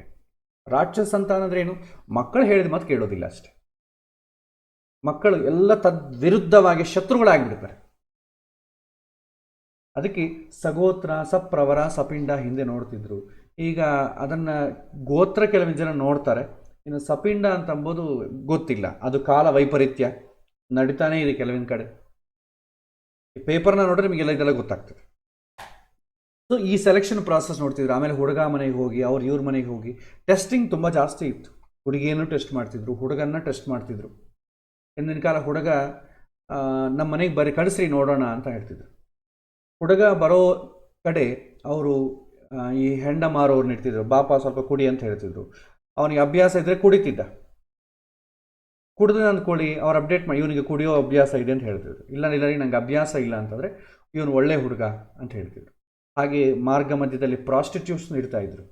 ಅವನಿಗೇನಾದರೂ ಪ್ರಲೋಭಕ್ಕೆ ಒಳಗಾಗ್ತಾನೆ, ಈ ಥರ ಟೆಸ್ಟಿಂಗ್ ಮಾಡಿ ಮುಂದೆ ಹೋಗ್ತಿದ್ರು.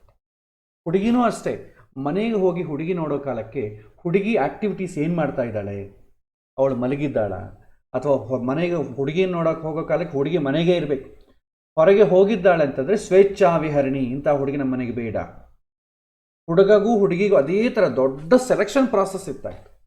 ಆದರೂ ಕೂಡ ಮದುವೆಗಳಾಗ್ತಾಯಿತ್ತು. ಇವತ್ತೇನು ಸೆಲೆಕ್ಷನ್ ಪ್ರಾಸೆಸ್ ಇಲ್ಲ, ಬರೀ ಜ್ಯೋತಿಷ್ಯ ಎಸ್ ಅನ್ಬೇಕಷ್ಟೆ. ಅದಕ್ಕೆ ಎಷ್ಟೋ ಕಷ್ಟಗಳು, ಎಷ್ಟೋ ಸಂಬಂಧಗಳು ನೋಡ್ತಾರೆ, ಅದು ಮ್ಯಾಚ್ ಆಗೋದೇ ಇಲ್ಲ. ಇವತ್ತು ಸೆಲೆಕ್ಷನ್ ಪ್ರಾಸೆಸ್ಸೇ ಬೇರೆ. ಅವನ ಕ್ವಾಲಿಫಿಕೇಷನ್ ಕಡಿಮೆ, ಹೈಟ್ ಕಡಿಮೆ, ವೆಯ್ಟ್ ಕಡಿಮೆ, ಪ್ಲಸ್ ಹಣ ಕಡಿಮೆ, ಮನೆ ಕಡಿಮೆ. ಇದು ಸೆಲೆಕ್ಷನ್ ಪ್ರಾಸೆಸ್. ಇದು ಯಾವುದೂ ಕೂಡ ವಿವಾಹ ಆನಂದಕ್ಕೆ ಉಪಯೋಗ ಆಗುವಂಥದ್ದಲ್ಲ. ಅಂಥದ್ದನ್ನು ನಾವು ಇವತ್ತು ಸೆಲೆಕ್ಷನ್ ಪ್ರಾಸೆಸ್ ಇಟ್ಕೊಂಡಿದ್ದೇವೆ. ತುಂಬ ರೋಚಕವಾದ ವಿಷಯ. ಅದಕ್ಕೆ ವಿವಾಹದಲ್ಲಿ ಇವತ್ತು ಸಮಸ್ಯೆಗಳು ಜಾಸ್ತಿ ಯಾಕೆ ಬರ್ತಾ ಇದೆ ಅಂದರೆ ಇದೇ ಕಾರಣ. ನೆಕ್ಸ್ಟ್, ವಿವಾಹದ ಬಗ್ಗೆ ನೋಡಿದ್ರೆ ಇವತ್ತಿನ ಮದುವೆಗಳಲ್ಲಿ ಕೂಡ 16 ಸಂಸ್ಕಾರಗಳಿದೆ ನಮ್ಮಲ್ಲಿ. ಮಗು ಹುಟ್ಟಿದ ಗರ್ಭಾಧಾರಣ, ಮಗು ಹುಟ್ಟಿದ ಮೇಲೆ ಜಾತಕ ಕರ್ಮ, ನಾಮಕರಣ, ಕರ್ಣವೇದ, ವಿದ್ಯಾರಂಭ, ಉಪನಯನ, ವಿವಾಹ, ಇಂಥದ್ದು 16 ಸಂಸ್ಕಾರಗಳು. ಆ 16 ಸಂಸ್ಕಾರಗಳಲ್ಲಿ ದೊಡ್ಡ ಸಂಸ್ಕಾರ ಯಾವುದು ಅಂದರೆ ವಿವಾಹ. ಈಗ ಒಂದು ಸಣ್ಣ ನಾಮಕರಣವೋ ಏನಾದರೂ ಮಾಡಿದ್ರೆ ಕೂಡ ಭಗವಂತನ ಬಗ್ಗೆ ನಾವು ಎಷ್ಟು ಕಾನ್ಸಂಟ್ರೇಷನ್ ಮಾಡ್ತೇವೆ. ನಾವು ಅನುನಿತ್ಯ ಮಾಡುವಂಥ ವ್ರತಗಳು, ಸತ್ಯನಾರಾಯಣ ವ್ರತ ಅಂದರೆ ಎಷ್ಟು ಕಾನ್ಸಂಟ್ರೇಟ್ ಮಾಡ್ತೇವೆ, ನಾವು ಕತೆ ಕೇಳ್ತೇವೆ. ವಿವಾಹ ಅಂದರೆ ಎಲ್ಲ ತಕ್ಕನ ದೊಡ್ಡದು. ಬಟ್ ಎಷ್ಟು ಕಾನ್ಸಂಟ್ರೇಷನ್ ಇರಬೇಕು ಆ ಮಂತ್ರಗಳ ಮಧ್ಯೆ, ಅಥವಾ ನಮಗೇನು ಗೊತ್ತಿಲ್ಲದರೂ ಕೂಡ ಅಲ್ಲಿ ದೇವರ ಪ್ರತಿಷ್ಠೆಯನ್ನು ಮಾಡಿರ್ತೇವೆ, ಅಗ್ನಿ ಪ್ರತಿಷ್ಠಾಪನೆ ಮಾಡಿರ್ತೇವೆ, ಅಲ್ಲಿ ದೇವರಿದ್ದಾನೆ, ನಮ್ಮನ್ನು ಆಶೀರ್ವಾದ ಮಾಡ್ತಾನೆ. ಈ ಕಾನ್ಸಂಟ್ರೇಷನ್ ನಮಗಿರೋದಿಲ್ಲ, ಅದರಿಂದ ದೋಷ. ಪ್ಲಸ್ ನಮಗೆಲ್ಲ ಕೂಡ ನಮ್ಮ ಡ್ರೆಸ್ಸಿಂಗ್ ಸ್ಟೈಲ್, ನಮಗೆ ಡ್ರೆಸ್ಸಿಂಗ್ ಚೆನ್ನಾಗಿದೆಯಾ. ವಿವಾಹ ಅಂತಂಬೋದು ಪ್ಯೂರ್ಲಿ ಅದು ಲೌಕಿಕವಾದಂಥ ಒಂದು ಪಾರ್ಟಿ ಆಗಿಬಿಟ್ಟಿದೆ ಈಗ. Show of. ದೊಡ್ಡ ಹಿಂದಿನ ಕಾಲದಲ್ಲಿ ಮನೆ ಮದುವೆ ಮಾಡ್ತಿದ್ರು. ಇಲ್ಲ, ಇವತ್ತು ದೊಡ್ಡ ಕಲ್ಯಾಣ ಮಂಟಪ ಹಾಕಿ ಅದರಲ್ಲಿ ಶಾಮಿಯಾನ ಹಾಕಿ ಮದುವೆ ಮಾಡ್ತೇವೆ. ಆ ಶಾಮಿಯಾನ ಮುಂಚಿನ ದಿನ ಎಲ್ಲೋ ಯಾರೋ ಹೋಗಿರ್ತಾರೆ, ಆ ಹೆಣದ ಮೇಲೆ ಹಾಕಿರ್ತಾರೆ ಅದೇ ಶಾಮಿಯಾನ. ಅವರೇನೋ ಒಗಿತಾರ, ಅದನ್ನೇ ತೊಗೊಂಬಂದು ಇಲ್ಲಿ ಹಾಕ್ತಾರೆ. ಹಿಂದಿನ ಕಾಲ ಮನೆ ಮುಂದೆ ಚಪ್ರ ಹಾಕ್ತಿದ್ರು ತೆಂಗಿನ ಇದರಿಂದ, ಪಟ್ಟೆಗಳಿಂದ. ಅದಕ್ಕೆ ಈ ಭೂತಶಕ್ತಿಗಳನ್ನು ತಡೆಯುವಂಥ ಕೆಪಾಸಿಟಿ ಇತ್ತು ತೆಂಗಿನ ಮರಕ್ಕೆ. ಆದರೆ ಬಟ್ಟೆ ಏನು ಮಾಡ್ತದೆ, ಬೇಗ ಭೂತಶಕ್ತಿಗಳನ್ನ ಹೇಳ್ಕೊಳ್ಳೋ. ಅದಕ್ಕೆ ಸ್ಮಶಾನಕ್ಕೆ ಹೋಗಿ ಬಂದರೆ ಕೂಡ ನಾವು ಬಟ್ಟೆಗಳನ್ನು ನೆನೆಸಿ ಸ್ನಾನ ಮಾಡ್ತೇವೆ, ಬಟ್ಟೆಗಳ ಮೇಲೆ ಸ್ನಾನ ಮಾಡ್ತೇವೆ. ಯಾಕೆಂದರೆ ಬಟ್ಟೆಗಳಿಗೆ ಈ ಎಳ್ಕೊಳ್ಳೋ ಶಕ್ತಿ ಜಾಸ್ತಿ ಇರುತ್ತೆ. ಆದರೆ ಎಲ್ಲ ನಮ್ಮ ಶಾಸ್ತ್ರದ ವೈದಿಕ ವಿಜ್ಞಾನಕ್ಕೆ ತದ್ವಿರುದ್ಧವಾಗಿ ನಡೀತದೆ. ನಾವು ಅಂಥ ಶಾಮಿಯಾನ ಅಂತಂದು ಹಾಕ್ತೇವೆ, ಅದನ್ನು ಯಾರು ಹೋಗಿತಾರೆ, ಎಲ್ಲ ತಕ್ಕೂ ಅದನ್ನೇ ಬಳಸ್ತಾ ಇರ್ತಾರೆ. ಪ್ಲಸ್ ಇನ್ನು ನಡೆಯೋ ಕಾರ್ಯಕ್ರಮ, ಪೌರೋಹಿತ ಎಲ್ಲ ಕೂಡ ಏನಾಗುತ್ತೆ ಅಂದರೆ ಶೋ ಆಫ್ ಅಷ್ಟೇ, ಯಾವ ತಕ್ಕೂ ಇರಲ್ಲ. ಪ್ಲಸ್ ವಿವಾಹದಲ್ಲಿ ಮೇಯ್ನಲ್ಲಿ ನೋಡೋದು ಯಾರು, ಪೌರೋಹಿತನಿಗೆ ಗುರುಸ್ಥಾನದಲ್ಲಿ ಕೂಡಿಸಿ ಅವನ ಸಮಕ್ಷದಲ್ಲಿ ನಾವು ಮದುವೆ ಮಾಡ್ಕೊಳ್ತೇವೆ. ಅವನು ನಮ್ಮನ್ನು ಗೈಡ್ ಮಾಡ್ತಾನೆ, ಇದಕ್ಕೋಸ್ಕರ ಮಾಡ್ತಾ ಇದ್ದೇವೆ, ಇದನ್ನು ಮಾಡಿದ್ರೆ ಹೀಗಾಗತ್ತೆ, ನೀವು ಇಂತಿಂಥ ಪ್ರಮಾಣ ಮಾಡ್ತಾ ಇದ್ದೀರಿ, ನೀವು ಇದಕ್ಕೆ ಬದ್ಧರಾಗಿರಬೇಕು ಅಂತ ಹೇಳ್ತಾರೆ. ಬಟ್ ಇವತ್ತೇನಿದೆ, ಇವತ್ತು ಯಾರು ಗುರು ಅಂತಂದರೆ ಕ್ಯಾಮ್ರಾಮನ್, ವಿಡಿಯೋ ಕವರೇಜ್ ಮಾಡೋನೇ ನಿಮಗೆ ಗುರು. ಅವನನ್ನು ಪೌರೋಹಿತನ ಮೂಲೆ ಕೂಡಿಸ್ಬಿಡ್ತಾರೆ. ನೀವು ಸುಮ್ಮನೆ ಇರ್ರಿ, ನಾವು ಹೇಳ್ದಂಗೆ ಮಾಡಬೇಕು, ನೀನು ಮೇಲೆ ಇಟ್ಕೊಪ್ಪ, ಆಕೆ ಮೇಲಿಂದ ಹಿಂಗೆ ಹಾಕು. ಅವನು ಇದನ್ನು ವಿಡಿಯೋ ಕವರೇಜ್ ಮಾಡ್ತಾ ಇರ್ತಾನೆ. ಮದುವೆ ಮಾಡೋದನ್ನೆಲ್ಲ ಕೂಡ ನೆಕ್ಸ್ಟ್ ಮತ್ತೆ ನೋಡಿಕೊಳ್ಳಬೇಕು ಅಂತ ಒಂದು ಆಸೆ, ಎಲ್ಲರಿಗೂ ತೋರಿಸ್ಬೇಕು ಅಂತಂದು ಆಸೆ. ನಾವು ಹೇಗೆ ಡ್ರೆಸ್ ಮಾಡ್ಕೊಂಡಿದ್ದೀವಿ, ನಾವು ಹೇಗೆ ಅಲಂಕಾರ ಮಾಡ್ಕೊಂಡಿದ್ದೀವಿ, ಹೇಗೆ ಮದುವೆ ಆಯಿತು. ಅಲ್ಲಿ ಸಂಸ್ಕಾರವಂತವಾದಂಥ ಒಂದು ಶಬ್ದ ಇರಲ್ಲ, ಎಲ್ಲರೂ ಕೂಗ್ಕೊಳ್ತಾ ಇರ್ತಾರೆ. ಈ ಬರ್ತ್ಡೇ ಪಾರ್ಟಿಗೆ ರಾತ್ರಿ ಕೂಗ್ತಾರೆ, 12 ಗಂಟೆಗೆ ಕಾಗೆ ಹೊಡ್ಕೊಂಡಂಗೆ ಹಾಗೆ ಹೊಡ್ಕೊತಾ ಇರ್ತಾರೆ. ನೀನು ಹಾಕು ಅಂತ ಕೂಗೋದು, ಇದೆಲ್ಲ ದೇವರುಗಳಿಗೆ ಅಪಚಾರ ಮಾಡಿದಂಗೆ ಆಗ್ತದೆ. ಇದಕ್ಕಿಂತಲೂ ಬೆಸ್ಟ್ ಏನಂತಂದರೆ ರಿಜಿಸ್ಟರ್ ಮಾಡ್ಕೊಳ್ಳೋದು ಒಳಿತು. ಅಟ್ಲೀಸ್ಟ್ ರಿಜಿಸ್ಟರ್ ಆಫೀಸಲ್ಲಿ ಯಾರೂ ಕೂಗಲ್ಲ, ಸೈಲೆಂಟಾಗಿ ಹೋಗಿ ಸೈನ್ ಮಾಡಿಟ್ಟು ಬರ್ತಾರೆ. ಬಟ್ ವಿವಾಹದಲ್ಲಿ ಎಲ್ಲ ದೇವರುಗಳ ಮುಂದೆ ಇಟ್ಟುಕೊಂಡು ನಾವು ಅಸುರ ಆವೇಶ ಬಂದಂಗೆ ಕೂಗ್ತೇವೆ. ನಾವು ಅಲ್ಲಿ ಪೌರೋಹಿತಿಗೆ ಪ್ರಯಾರಿಟಿ ಕೊಡಲ್ಲ, ಕ್ಯಾಮ್ರಾಮೇನೇ ಎಲ್ಲದಕ್ಕೂ. ನಾವೇನು ಮಾಡ್ತೇವೆ, ಈ ಜೀರಿಗೆ ಬೆಲ್ಲ ಕಾನ್ಸೆಪ್ಟ್ ಇಡ್ತೇವೆ, ಪರದೆ ಹಾಕ್ತೇವೆ. ಪರದೆ ಹಾಕೋ ಉದ್ದೇಶ ಹುಡುಗ ಹುಡುಗಿ ಫಸ್ಟ್ ಟೈಮ್ ನೋಡ್ಕೊಳ್ಳೋದು ಅದೇ. ಹಿಂದಿನ ಕಾಲ ಫಸ್ಟ್ ಟೈಮೇ ನೋಡ್ಕೊಳ್ತಿದ್ರು, ಈಗ ಸುಮ್ಮನೆ ಒಂದು ಕಾನ್ಸೆಪ್ಟ್ ಮಾತ್ರ ಇದು. ಅದರಲ್ಲಿ ನೋಡೋದು ಯಾರು ಫಸ್ಟ್ ಟೈಮ್ ಅಂತಂದರೆ ಇವನೇ ಕ್ಯಾಮ್ರಾಮೇನೆ. ಅವ್ನು ಕೆಳಗಿಂದ ಇವರಿಬ್ಬರು ಹೇಗೆ ನೋಡ್ಕೊಳ್ತಾರೆ ಅಂತ ಫಸ್ಟ್ ಅವ್ನು ತೆಗಿತಾ ಇರ್ತಾರೆ. ಹುಡುಗಿ ಮುಖದಲ್ಲಿ ಹೇಗೆ ಕಾನ್ಸೆಪ್ಟ್ ಇದೆ, ನಗ್ತಾ ಇದ್ದಾರಲ್ಲ, ಇದನ್ನು ಕವರೇಜ್ ಮಾಡ್ತಾ ಇರ್ತಾರೆ. ಎಲ್ಲ ಮಾಡೋದಲ್ಲ ಕ್ಯಾಮ್ರಾಮೇನ್. ಅದು ಅಲ್ಲದೆ ಈ ಮದುವೆಗಳು ನಡೀತಾ ಇರುತ್ತೆ, ಪಾಪ ದೊಡ್ಡವ್ರನ್ನೆಲ್ಲ ಕರೆದಿರ್ತಾರೆ, ಬರ್ರಿ ಆಶೀರ್ವಾದ ಮಾಡಿ ಅಂತ. ಪಾಪ ಎಲ್ಲರಿಗೂ ಚೇರ್ಸ್ ಹಾಕಿ ಕೂಡಿಸಿರ್ತಾರೆ. ಕೂಡಿಸಿಟ್ಟು ಏನು ಮಾಡ್ತಾರೆ, ಅವ್ರ ಪಾಪ ಏನು ಮಾಡಬೇಕು, ಮದುವೆ ನೋಡು ಅಂತ ಹೇಳ್ತಾರೆ. ಇವರು ಮದುವೆ ಮುಂದೆ ಎಲ್ಲ ದೊಡ್ಡ ಚಪ್ರ ಹಾಕಿ ಲೈಟ್ಗಳು ಹಾಕಿ ಎಲ್ಲ ಮಾಡಿ, ಆ ಹುಡುಗ ಹುಡುಗಿ ಎದುರುಗಡೆ ಏನು ಮಾಡ್ತಾರೆ, 2 ಛತ್ರಿಗಳನ್ನ ಇಟ್ಬಿಡ್ತಾರೆ. ಅದೇನು ಈ ಫ್ಲ್ಯಾಶ್ ಲೈಟ್ ಫೋಕಸ್ ಬರುತ್ತೆ, ಅದು ಅಡ್ಡ. ಅಥವಾ ಅವ್ರು ಬಂಧುಗಳಿಗೆಲ್ಲ ರೌಂಡ ನಿಂತ್ಕೊಂಡ್ಬಿಡ್ತಾರೆ. ಬಂದವರು ಯಾರು ನೋಡಬೇಕು, ಅಲ್ಲಿ ನಿಂತವರ ಪೃಷ್ಠಭಾಗವನ್ನು ನೋಡಬೇಕು. ಇದು ದೊಡ್ಡ ಅಪಚಾರ. ಸೊ ಯಾವುದೂ ಕೂಡ ಪ್ರಾಜಾಪತ್ಯ ವಿವಾಹ ಥರ ನಡೆಯಲ್ಲ. ಅದರಿಂದ ಅವಮಾನ ಮಾಡೋದೇ ಜಾಸ್ತಿ. ಇದಕ್ಕಿಂತ ಸಿಂಪಲಾಗಿ ಗುಡಿಗೆ ಹೋಗಿ ಒಂದು ಪೌರೋಹಿತನ ಹತ್ರ ಒಂದು ನಮಸ್ಕಾರ ಮಾಡಿಕೊಂಡು ಒಬ್ಬರನ್ನೊಬ್ಬರು ತಾಳೆ ಕಟ್ಟಿಕೊಂಡು 4 ಜನ ಈ ಕಡೆ ಆ ಕಡೆ ಅಕ್ಷತೆ ಹಾಕ್ಕೊಂಡು ಕರ್ಕೊಂಡು ಬರೋದು ಎಷ್ಟೋ ಉತ್ತಮ. ಅದು ಎಷ್ಟೋ ಪುಣ್ಯವಾದ ಕೆಲಸ. ಪುಣ್ಯ ಬರಲಿದ್ರೂ ಪರವಾಗಿಲ್ಲ, ಪಾಪದ ಕೆಲಸ ಆಗಬಾರದು. ಇಷ್ಟು ಪಾಪ ಮಾಡಿದರೆ, ಇಷ್ಟು ಪಾಪ ಜನರೇಟ್ ಆದರೆ ಮದುವೆಗಳು ಹೇಗೆ ಸರ್ವೈವ್ ಆಗ್ತದೆ?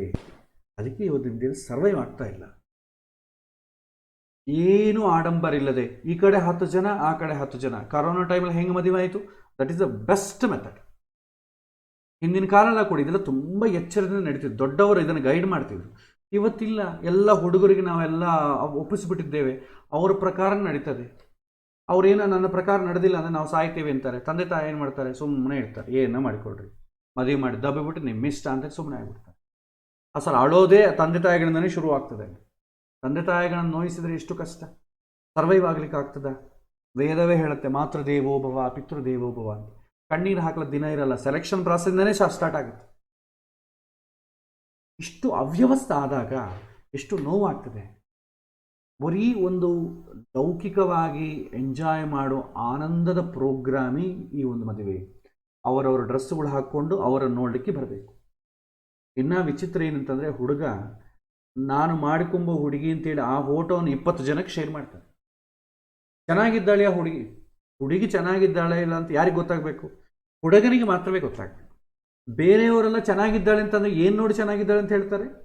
ಅವರ ಸೌಷ್ಠವ ನೋಡಿ ಹೇಳ್ತಾರೆ. ಬೇರೆಯವರು ಆ ಥರ ನೋಡ್ಬೋದಾ? ನಾನು ಮಾಡ್ಕೊಂಬೋ ಮದುವೆನ ಇನ್ನೊಬ್ಬರು ಆ ಥರ ನೋಡ್ರೆ ಹೇಗಿರುತ್ತೆ? ಅದನ್ನು ಮದುವೆ ಅಂತೀವ? ವಿಚಿತ್ರದ ಕಾನ್ಸೆಪ್ಟ್. ಆ ಫೋಟೋನ 10 ಜನಕ್ಕೆ ಶೇರ್ ಮಾಡಿದ, ನಾ ಮಾಡ್ಕೊಂಬೋ ಹುಡುಗಿ ಚೆನ್ನಾಗಿದ್ದಾಳ, ನಾ ಮಾಡ್ಕೊಂಬೋ ಹುಡುಗಿ ಚೆನ್ನಾಗಿದ್ದಾಳ. ಅದಕ್ಕೆ ಹಿಂದಿನ ಕಾಲದಲ್ಲಿ ಹುಡುಗಿನ ನೋಡಕ್ಕೆ ಹೋದಾಗ ಕೂಡ ಚೆನ್ನಾಗಿದ್ದಾಳ ಇಲ್ವಾ ಅಂತಂಬೋದು ಹೆಂಗೆ ತಿಳ್ಕೊತಿದ್ರಂದರೆ, ಹುಡುಗನ ನೋಡ್ತಿದ್ರು. ಹುಡುಗನ ನೋಡಿ ಆ ಹುಡುಗನ ಮನಸ್ಸು ಆನಂದವಾಗಿತ್ತು, ನಗ್ತಾ ಇದ್ದಾನೆ, ಏನಪ್ಪ ನಿಂಗೆ ಇಷ್ಟ ಆಯ್ತಾ ಅಂತಂದರೆ ಅವನು ಸ್ವಲ್ಪ ನಾಚಿಕ ಪಟ್ಟ ಅಂತ ಅಂದುಕೊಳ್ಳಿ, ಹುಡುಗಿಗೆ ಇಷ್ಟ ಆಗಿದೆ ಅಂತ ಅರ್ಥ. ಹುಡುಗಿನೂ ಅಷ್ಟೇ, ಯಾರು ಬಾಯಿ ತೆಗೆದು ನಂಗೆ ಇಷ್ಟ ಆಗಿದೆ ಅಂತ ಹೇಳ್ತಿದ್ದಿಲ್ಲ. ಹುಡುಗಿ ಫೇಸ್ ನೋಡಿ ಇವರಿಬ್ಬರಿಗೆ ಇಷ್ಟ ಆಗಿದೆ ಅಂತ ತಿಳ್ಕೊಳ್ತಿದ್ರು. ಅಷ್ಟೇ ಆಗಲಿ, ಎಲ್ಲರನ್ನ ಕೇಳಿ ಈ ಹುಡುಗಿ ಚೆನ್ನಾಗಿದ್ದಾಳ, ನನ್ನ ಹುಡುಗಿ ಮಾಡ್ಕೊಂಬೋ ಹುಡುಗಿ ಚೆನ್ನಾಗಿದ್ದಾಳೆ, ಎಲ್ಲರನ್ನ ಕೇಳುವಂಥ ವಿಚಿತ್ರವಾದಂಥ ಅಸಂಸ್ಕಾರ ಪದ್ಧತಿ ನಮ್ಮ ದೇಶದಲ್ಲಿ ಇಲ್ಲ. ಬಟ್ ಇದೆಲ್ಲ ಕೂಡ ರಿವರ್ಸ್. ನಾವು ring is must and sure. ಅದು ಎಂಗೇಜ್ಮೆಂಟ್ ಆಗಲಿ ಅಥವಾ ಮದುವೆ ದಿನ ಮುಂಚಿನ ದಿನ ರಿಸೆಪ್ಷನ್ ಮಾಡ್ತಾರೆ, ರಿಂಗ್ ಎಕ್ಸ್ಚೇಂಜ್ ಮಾಡಿಕೊಡೋದು ಗಾಂಧರ್ವ ಪದ್ಧತಿ. ಅದಕ್ಕೆ 100% ನ್ಯಾಯ ಮಾಡ್ತಾರೆ. ಗಾಂಧರ್ವ ಪದ್ಧತಿಯೇ ನಡೀತಾ ಇದೆ. ಆದರೆ ಅದಕ್ಕೆ ಮಾತ್ರ ಒಂದು ಓಕೆ, ನಾವಿಬ್ಬರು ಒಬ್ಬರನ್ನೊಬ್ಬರು ಇಷ್ಟಪಟ್ಟಿದ್ದೇವೆ, ರಿಂಗ್ ಹಾಕ್ಕೊಳ್ತಾ ಇದ್ದೇವೆ. That is the correct concept. ಅದು ಮಾಡ್ತಾ ಇದ್ದಾರೆ. ಬಟ್ ಯಾವ ಇದು ಅಲ್ಲಿ 16 ಜನ ದೇವತೆಗಳು ಬರ್ತಾರೆ. ಆ ಮೇಲೆ ಆ ಒಂದು ಸ್ಟೇಜಲ್ಲಿ ಏನು ನಾವು ಹೋಮ ಪ್ರತಿಷ್ಠಾಪನೆ ಮಾಡ್ತೇವೆ, ಅಲ್ಲಿ ಯಾವ ಅವ್ಯವಹಾರ ನಡಿಬಾರದು. ನಾವೇನು ಮಾಡ್ತೇವೆ, ಇನ್ನು ಅದೇನೋ ಹೋಮ್ ಬರುತ್ತೆ, ಅದನ್ನೆಲ್ಲ ಹಾಕ್ತೇವೆ, ಮೇಲೆ ಒಬ್ಬರ ಮೇಲೆ ಬೀಳ್ತದೆ, ನೊರೆ ಅಂತೀವಿ. ಅದು ಬಂದು ಕಲಿಪ್ರವೇಶ ಇರುವಂಥ ಪದಾರ್ಥ. ಅದನ್ನು ಆ ಹೋಮಕುಂಡದಲ್ಲೆಲ್ಲ ಬೀಳುತ್ತೆ. ಅಸುರರು ಏನು ಮಾಡ್ತಾರೆ, ಹಾಕಬಾರ್ದನ್ನೆಲ್ಲ ಹಾಕ್ತಾರೆ ಅದರಾಗೆ. ನಾವು ಅದನ್ನು ಹಾಕ್ತಾ ಇದ್ದೇವೆ. ವಿಚಿತ್ರವಾಗಿ ಅದನ್ನು ಥರ್ಮೋಕೋಲ್ ಪ್ಲಾಸ್ಟಿಕ್ಕೆಲ್ಲ ತಂದು ಅದನ್ನು ಒಬ್ಬರ ಮೇಲೊಬ್ಬರು ಹಾಕಿಕೊಂಡು ಅದು ಹೋಮದ ಕುಂಡದಲ್ಲಿ ಬಿದ್ದು, ಅದು ಪೌರೋಹಿತರ ಮೇಲೆ ಬಿದ್ದು, ತುಂಬ ಮಾಡಬೇಕಾದಂಥ ಕೆಲಸ ತುಂಬ ಮಾಡಬಾರದ ರೀತಿಯಲ್ಲಿ ಮಾಡಿ ಪಾಪವನ್ನು ಕಟ್ಟಿಕೊಳ್ತಾ ಇದ್ದೇವೆ. ಇದರಿಂದ ಏನಾಗುತ್ತೆ, ಅದರ ಪರ್ಯವಸಾನ ಮದುವೆ ಆದ ನಂತರ ಈ ಹುಡುಗಿ ಅನುಭವಿಸ್ತಾರೆ. ಜಾತಕಗಳಿಂದ ಬರೋ ಸಮಸ್ಯೆಗಳು ಬೇರೆ. ಬಟ್ ಒಂದು ಅವ್ಯವಹಾರ ಈ ಥರ ನಡೆದಿದೆ ಅಂದ್ಕೊಳ್ಳಿ, ಎಷ್ಟು ತಪ್ಪು ಆಗ್ತದೆ. ಸೊ ಈ ಥರ ಎಷ್ಟೋ ಮಿಸ್ಟೇಕ್ಸ್ ಆಗ್ತದೆ. ಅದೇ ರೀತಿ ಹಣದ ವಿಚಾರವೇ, ಮದುವೆ ಪ್ರಾಸೆಸ್ ನಡೆಯೋದೇ it's a deal, quid pro quo ಅಂತ ಹೇಳ್ತೇವೆ. ನಿನಗೇನು ನನಗೇನು, ಮದುವೆ ಮಾಡಿಕೊಂಡ್ರೆ ನನಗೇನು ಕೊಡ್ತೀನಿ, ನಿನಗೇನು ಕೊಡ್ತೀನಿ. ಸೊ ಮದುವೆ ಮಾಡ್ಕೊ, ನನಗೆ ಈ ಥರ ಇರಬೇಕು, ನಾನು ಓದ್ಲಿಕ್ಕೆ ಬಿಟ್ಬಿಡ್ಬೇಕು, ನಾನು ಇದು ಮಾಡಬಾರ್ದು. ಸೊ ಈ ಥರ ಒಂದು ಕಂಡೀಷನ್ಸ್ ಮೇಲೆ ಮದುವೆಗಳು ನಡೀತಾ ಇದ್ದಾವೆ. ಕಂಡೀಷನ್ಸ್ ಮೇಲೆ ಸಂಸಾರಗಳು ಮಾಡಲಿಕ್ಕೆ ಆಗೋದಿಲ್ಲ. ಒಬ್ಬರನ್ನೊಬ್ಬರು ಕನ್ವಿನ್ಸ್ ಮಾಡ್ಕೊಂಡು ಸಂಸಾರ ಮಾಡಬೇಕಾಗಲಿ, ಕಂಡೀಷನ್ಸ್ ಇಟ್ಕೊಂಡು ಸಂಸಾರ ಮಾಡಿದರೆ ಎಂದೋ ಒಂದಿನ ಡೈವರ್ಸಿಗೆ ಆಗ್ತದೆ. ಸೊ ಹಣಕ್ಕಾಗಿಯೇ ವಿವಾಹ ಪದ್ಧತಿ ಇವತ್ತು ಆಗೋಗ್ಬಿಟ್ಟಿದೆ. ತುಂಬ ಅವ್ಯವಹಾರ. ಇದು ನಮ್ಮ ಪದ್ಧತಿ ಅಲ್ಲ, ಇದು ಗಾಂಧರ್ವ ಪದ್ಧತಿ. ಇದು ವೆಸ್ಟರ್ನ್ ಸಂಸ್ಕಾರದಿಂದ ನಾವು ಇಂಪೋರ್ಟ್ ಮಾಡಿಕೊಂಡು ಇನ್ನಿಷ್ಟು ಹಾಳು ಮಾಡ್ತಾ ಇದ್ದೇವೆ. ಅವರೇ ಬೆಸ್ಟ್ ಇದ್ದಾರೆ. ಬೇರೆ ಅವ್ರ ದೇಶಗಳಲ್ಲಿ ಚರ್ಚಿಗೆ ಹೋಗ್ತಾರೆ, ಫಾದರ್ ಮುಂದೆ ತುಂಬ ಒಬಿಡಿಯಂಟ್ ಆಗಿರ್ತಾರೆ, ಅವನೇನೋ ಓದ್ತಾನೆ, ಇವ್ರು ಎಸ್ ಅಂತಾರೆ, ಬಂದು ಅವರೊಂದು ಪಾರ್ಟಿ ಕೊಡ್ತಾರೆ. That is good culture. ಗಾಂಧರ್ವ ವಿವಾಹದಲ್ಲಿ ಅವರು ಪರ್ಫೆಕ್ಟಾಗಿ ಮಾಡ್ತಾರೆ. ನಾವು ಹೀಗೆ ಪ್ರಾಜಾಪತ್ಯ ವಿವಾಹವೂ ಮಾಡ್ತಾ ಇಲ್ಲ, ಗಾಂಧರ್ವ ವಿವಾಹವೂ ಮಾಡ್ತಾ ಇಲ್ಲ. ಎರಡಕ್ಕೂ ನಾವು ಸ್ಯಾಟಿಸ್ಫೈ ಮಾಡದೆ ನಮ್ಮನ್ನು ನಾವೇ ಹಾಳು ಮಾಡ್ಕೊಳ್ತಾ ಇದ್ದೇವೆ. ಇದರ ಪರ್ಯವಸಾನ ನಿಮಗೆ ಜಾತಕದಲ್ಲಿ ಗೊತ್ತಾಗ್ತದೆ. ಇದೆಲ್ಲ ಇವತ್ತಿನ ಕಾಲ ಎಲ್ಲ ಆಗುತ್ತೆ ಅಂತ ಅನ್ಬೋದು. ಅದರ ಸಮಸ್ಯೆಗಳು ಅದು ಬಿಡೋದಿಲ್ವಲ್ಲ. ಎಷ್ಟು ಅವ್ಯವಹಾರ ನಡೀತದೋ ಇದೆಲ್ಲ ಕೂಡ ಮಕ್ಕಳ ವಿಚಾರದಲ್ಲಿ ಬರ್ತದೆ. ತಂದೆ ತಾಯಿಗಳಿಗೆ ನೋವಾದರೆ ಏನೂ ಆಗಲ್ಲ.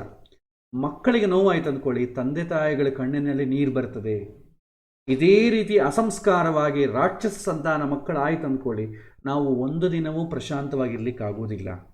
ನೆಕ್ಸ್ಟ್ ಸಂತಾನದ ಕಾನ್ಸೆಪ್ಟಲ್ಲಿ ಇದು ಬರುತ್ತೆ. ಏನಾಗುತ್ತೆ, ಅವ್ಯವಹಾರವಾಗಿ ನಡೆದು ವಿಚಿತ್ರವಾಗಿ ಮದುವೆಗಳು ನಡೆದ್ರೆ ಏನಾಗುತ್ತೆ ಅಂತಂಬೋದು ಸಂತಾನ ವಿಚಾರದಲ್ಲಿ ಗೊತ್ತಾಗ್ತದೆ. ಹಾಗಾಗಿ ವಿವಾಹ ಅಂತಂಬೋದು ಸಾಮಾನ್ಯವಾದ ವಿಷಯ ಅಲ್ಲ, ತುಂಬ ದೊಡ್ಡ ಸಂಸ್ಕಾರ ಅದು. ಅದನ್ನು ತುಂಬ ಎಚ್ಚರಿಕೆಯಿಂದ ಮಾಡಬೇಕು. ಸೆಲೆಕ್ಷನ್ ಪ್ರಾಸೆಸ್ಸಿಂದ ಕೊನೆಯ ಕಾಲಕ್ಕೆ ಗರ್ಭಾಧಾನ ಆಗೋ ತನಕ ತುಂಬ ಎಚ್ಚರಿಕೆಯಿಂದ ಮಾಡಬೇಕಾದಂಥ ಕೆಲಸ. ತುಂಬ ಇವತ್ತಿನ ದಿನ ಲೈಟ್ ಆಗಿಬಿಟ್ಟಿದೆ, ತುಂಬ ಈಸಿಯೆಸ್ಟ್ ವೇ. ಹಿಂದಿನ ಕಾಲ ಮದುವೆ ಮಾಡಬೇಕಾದ್ರೆ ತುಂಬ ಕಷ್ಟ ಆಗ್ತಾಯಿತ್ತು, ಬಟ್ ನಿಂತ್ಕೊಳ್ತಾ ಇತ್ತು ಮದುವೆಗಳು. ಇವತ್ತು ಮದುವೆ ಮಾಡಬೇಕಾದ್ರೆ ತುಂಬ ಈಸಿ, ಒಂದು ವಾರ ಮುಂಚೆ ಆದರೆ ಕೂಡ ಸಾಕು ಮದುವೆ ಮಾಡಿಬಿಡ್ತಾರೆ ಇವರು. ಆದರೆ ನಿಂತ್ಕೊಳ್ತಾ ಇಲ್ಲ ಮದುವೆಗಳು. 10 ಮದುವೆಗಳಾದರೆ 6 ಡೈವರ್ಸ್ಗಳಾಗ್ತಾಯಿದೆ. ಎಲ್ಲ ಜಾತಕಗಳು ಚೆನ್ನಾಗಿದ್ದರೆ ಡೈವರ್ಸ್ಗಳು ಆಗ್ತದೆ. ಎಲ್ಲ ಚೆನ್ನಾಗಿದೆ, ಎಲ್ಲರೂ ಮ್ಯಾಚ್ ಮಾಡ್ತಾ ಇದ್ದಾರೆ, ಈ ಒಂದು ಹುಡುಗ ಹುಡುಗಿ ತುಂಬ ಚೆನ್ನಾಗಿರ್ತಾರೆ ಅಂತ ಹೇಳ್ತಾರೆ, ಮತ್ತು ಡೈವರ್ಸ್ ಯಾಕಾಗ್ತದೆ? ಯಾಕೆ ಆಗ್ತದೆ ಅಂತಂದರೆ ಮದುವೆ ವಿಚಾರದಲ್ಲಿ ಅವ್ಯವಹಾರ ನಡೆದರೆ ಅದು ಸರ್ವೈವ್ ಆಗಲ್ಲ, ಜಾತಕದ ಮೇಲೆ ಬೇಸಲ್ಲ ಅದು. ಇದು ವಿವಾಹದ ಬಗ್ಗೆ ಕಿಂಚಿತ್ ಇಂಟ್ರಡಕ್ಷನ್. ಭಾಳ ಇದೆ, ತಿಳ್ಕೊಳ್ಳಬೇಕಾದ ವಿಷಯಗಳು ಭಾಳ ಇದೆ. ಬಟ್ ನಮಗೆ ಯಾಕೆ ಇಷ್ಟೆಲ್ಲ ಹೇಳಿದೆ ಅಂತಂದರೆ, ಕಷ್ಟಗಳು ಯಾಕೆ ಬರುತ್ತೆ ಅಂತಂಬುದಕ್ಕೆ ಪ್ರಧಾನ ಕಾರಣ ಇಲ್ಲಿದೆ ಅಂತಂಬುದು ಎಕ್ಸ್ಪ್ಲೈನ್ ಮಾಡಲಿಕ್ಕೆ ಇವತ್ತಿನ ಈ ಇಂಟ್ರಡಕ್ಷನ್ ಟಾಪಿಕ್ ಹೇಳಿದೆ. ನೆಕ್ಸ್ಟ್ ಕ್ಲಾಸು ನಾವು ಜ್ಯೋತಿಷ್ಯ ವಿಭಾಗಕ್ಕೆ ನಾವು ಹೋಗೋಣ, ಅಲ್ಲಿ ವಿಷಯಗಳನ್ನು ತಿಳ್ಕೊಳ್ಳೋ ಪ್ರಯತ್ನವನ್ನು ಮಾಡೋಣ. ಇಲ್ಲಿಗೆ ಮುಕ್ತಾಯ ಮಾಡೋಣ. ಶ್ರೀಕೃಷ್ಣ ಅರ್ಪಣಮಸ್ತು.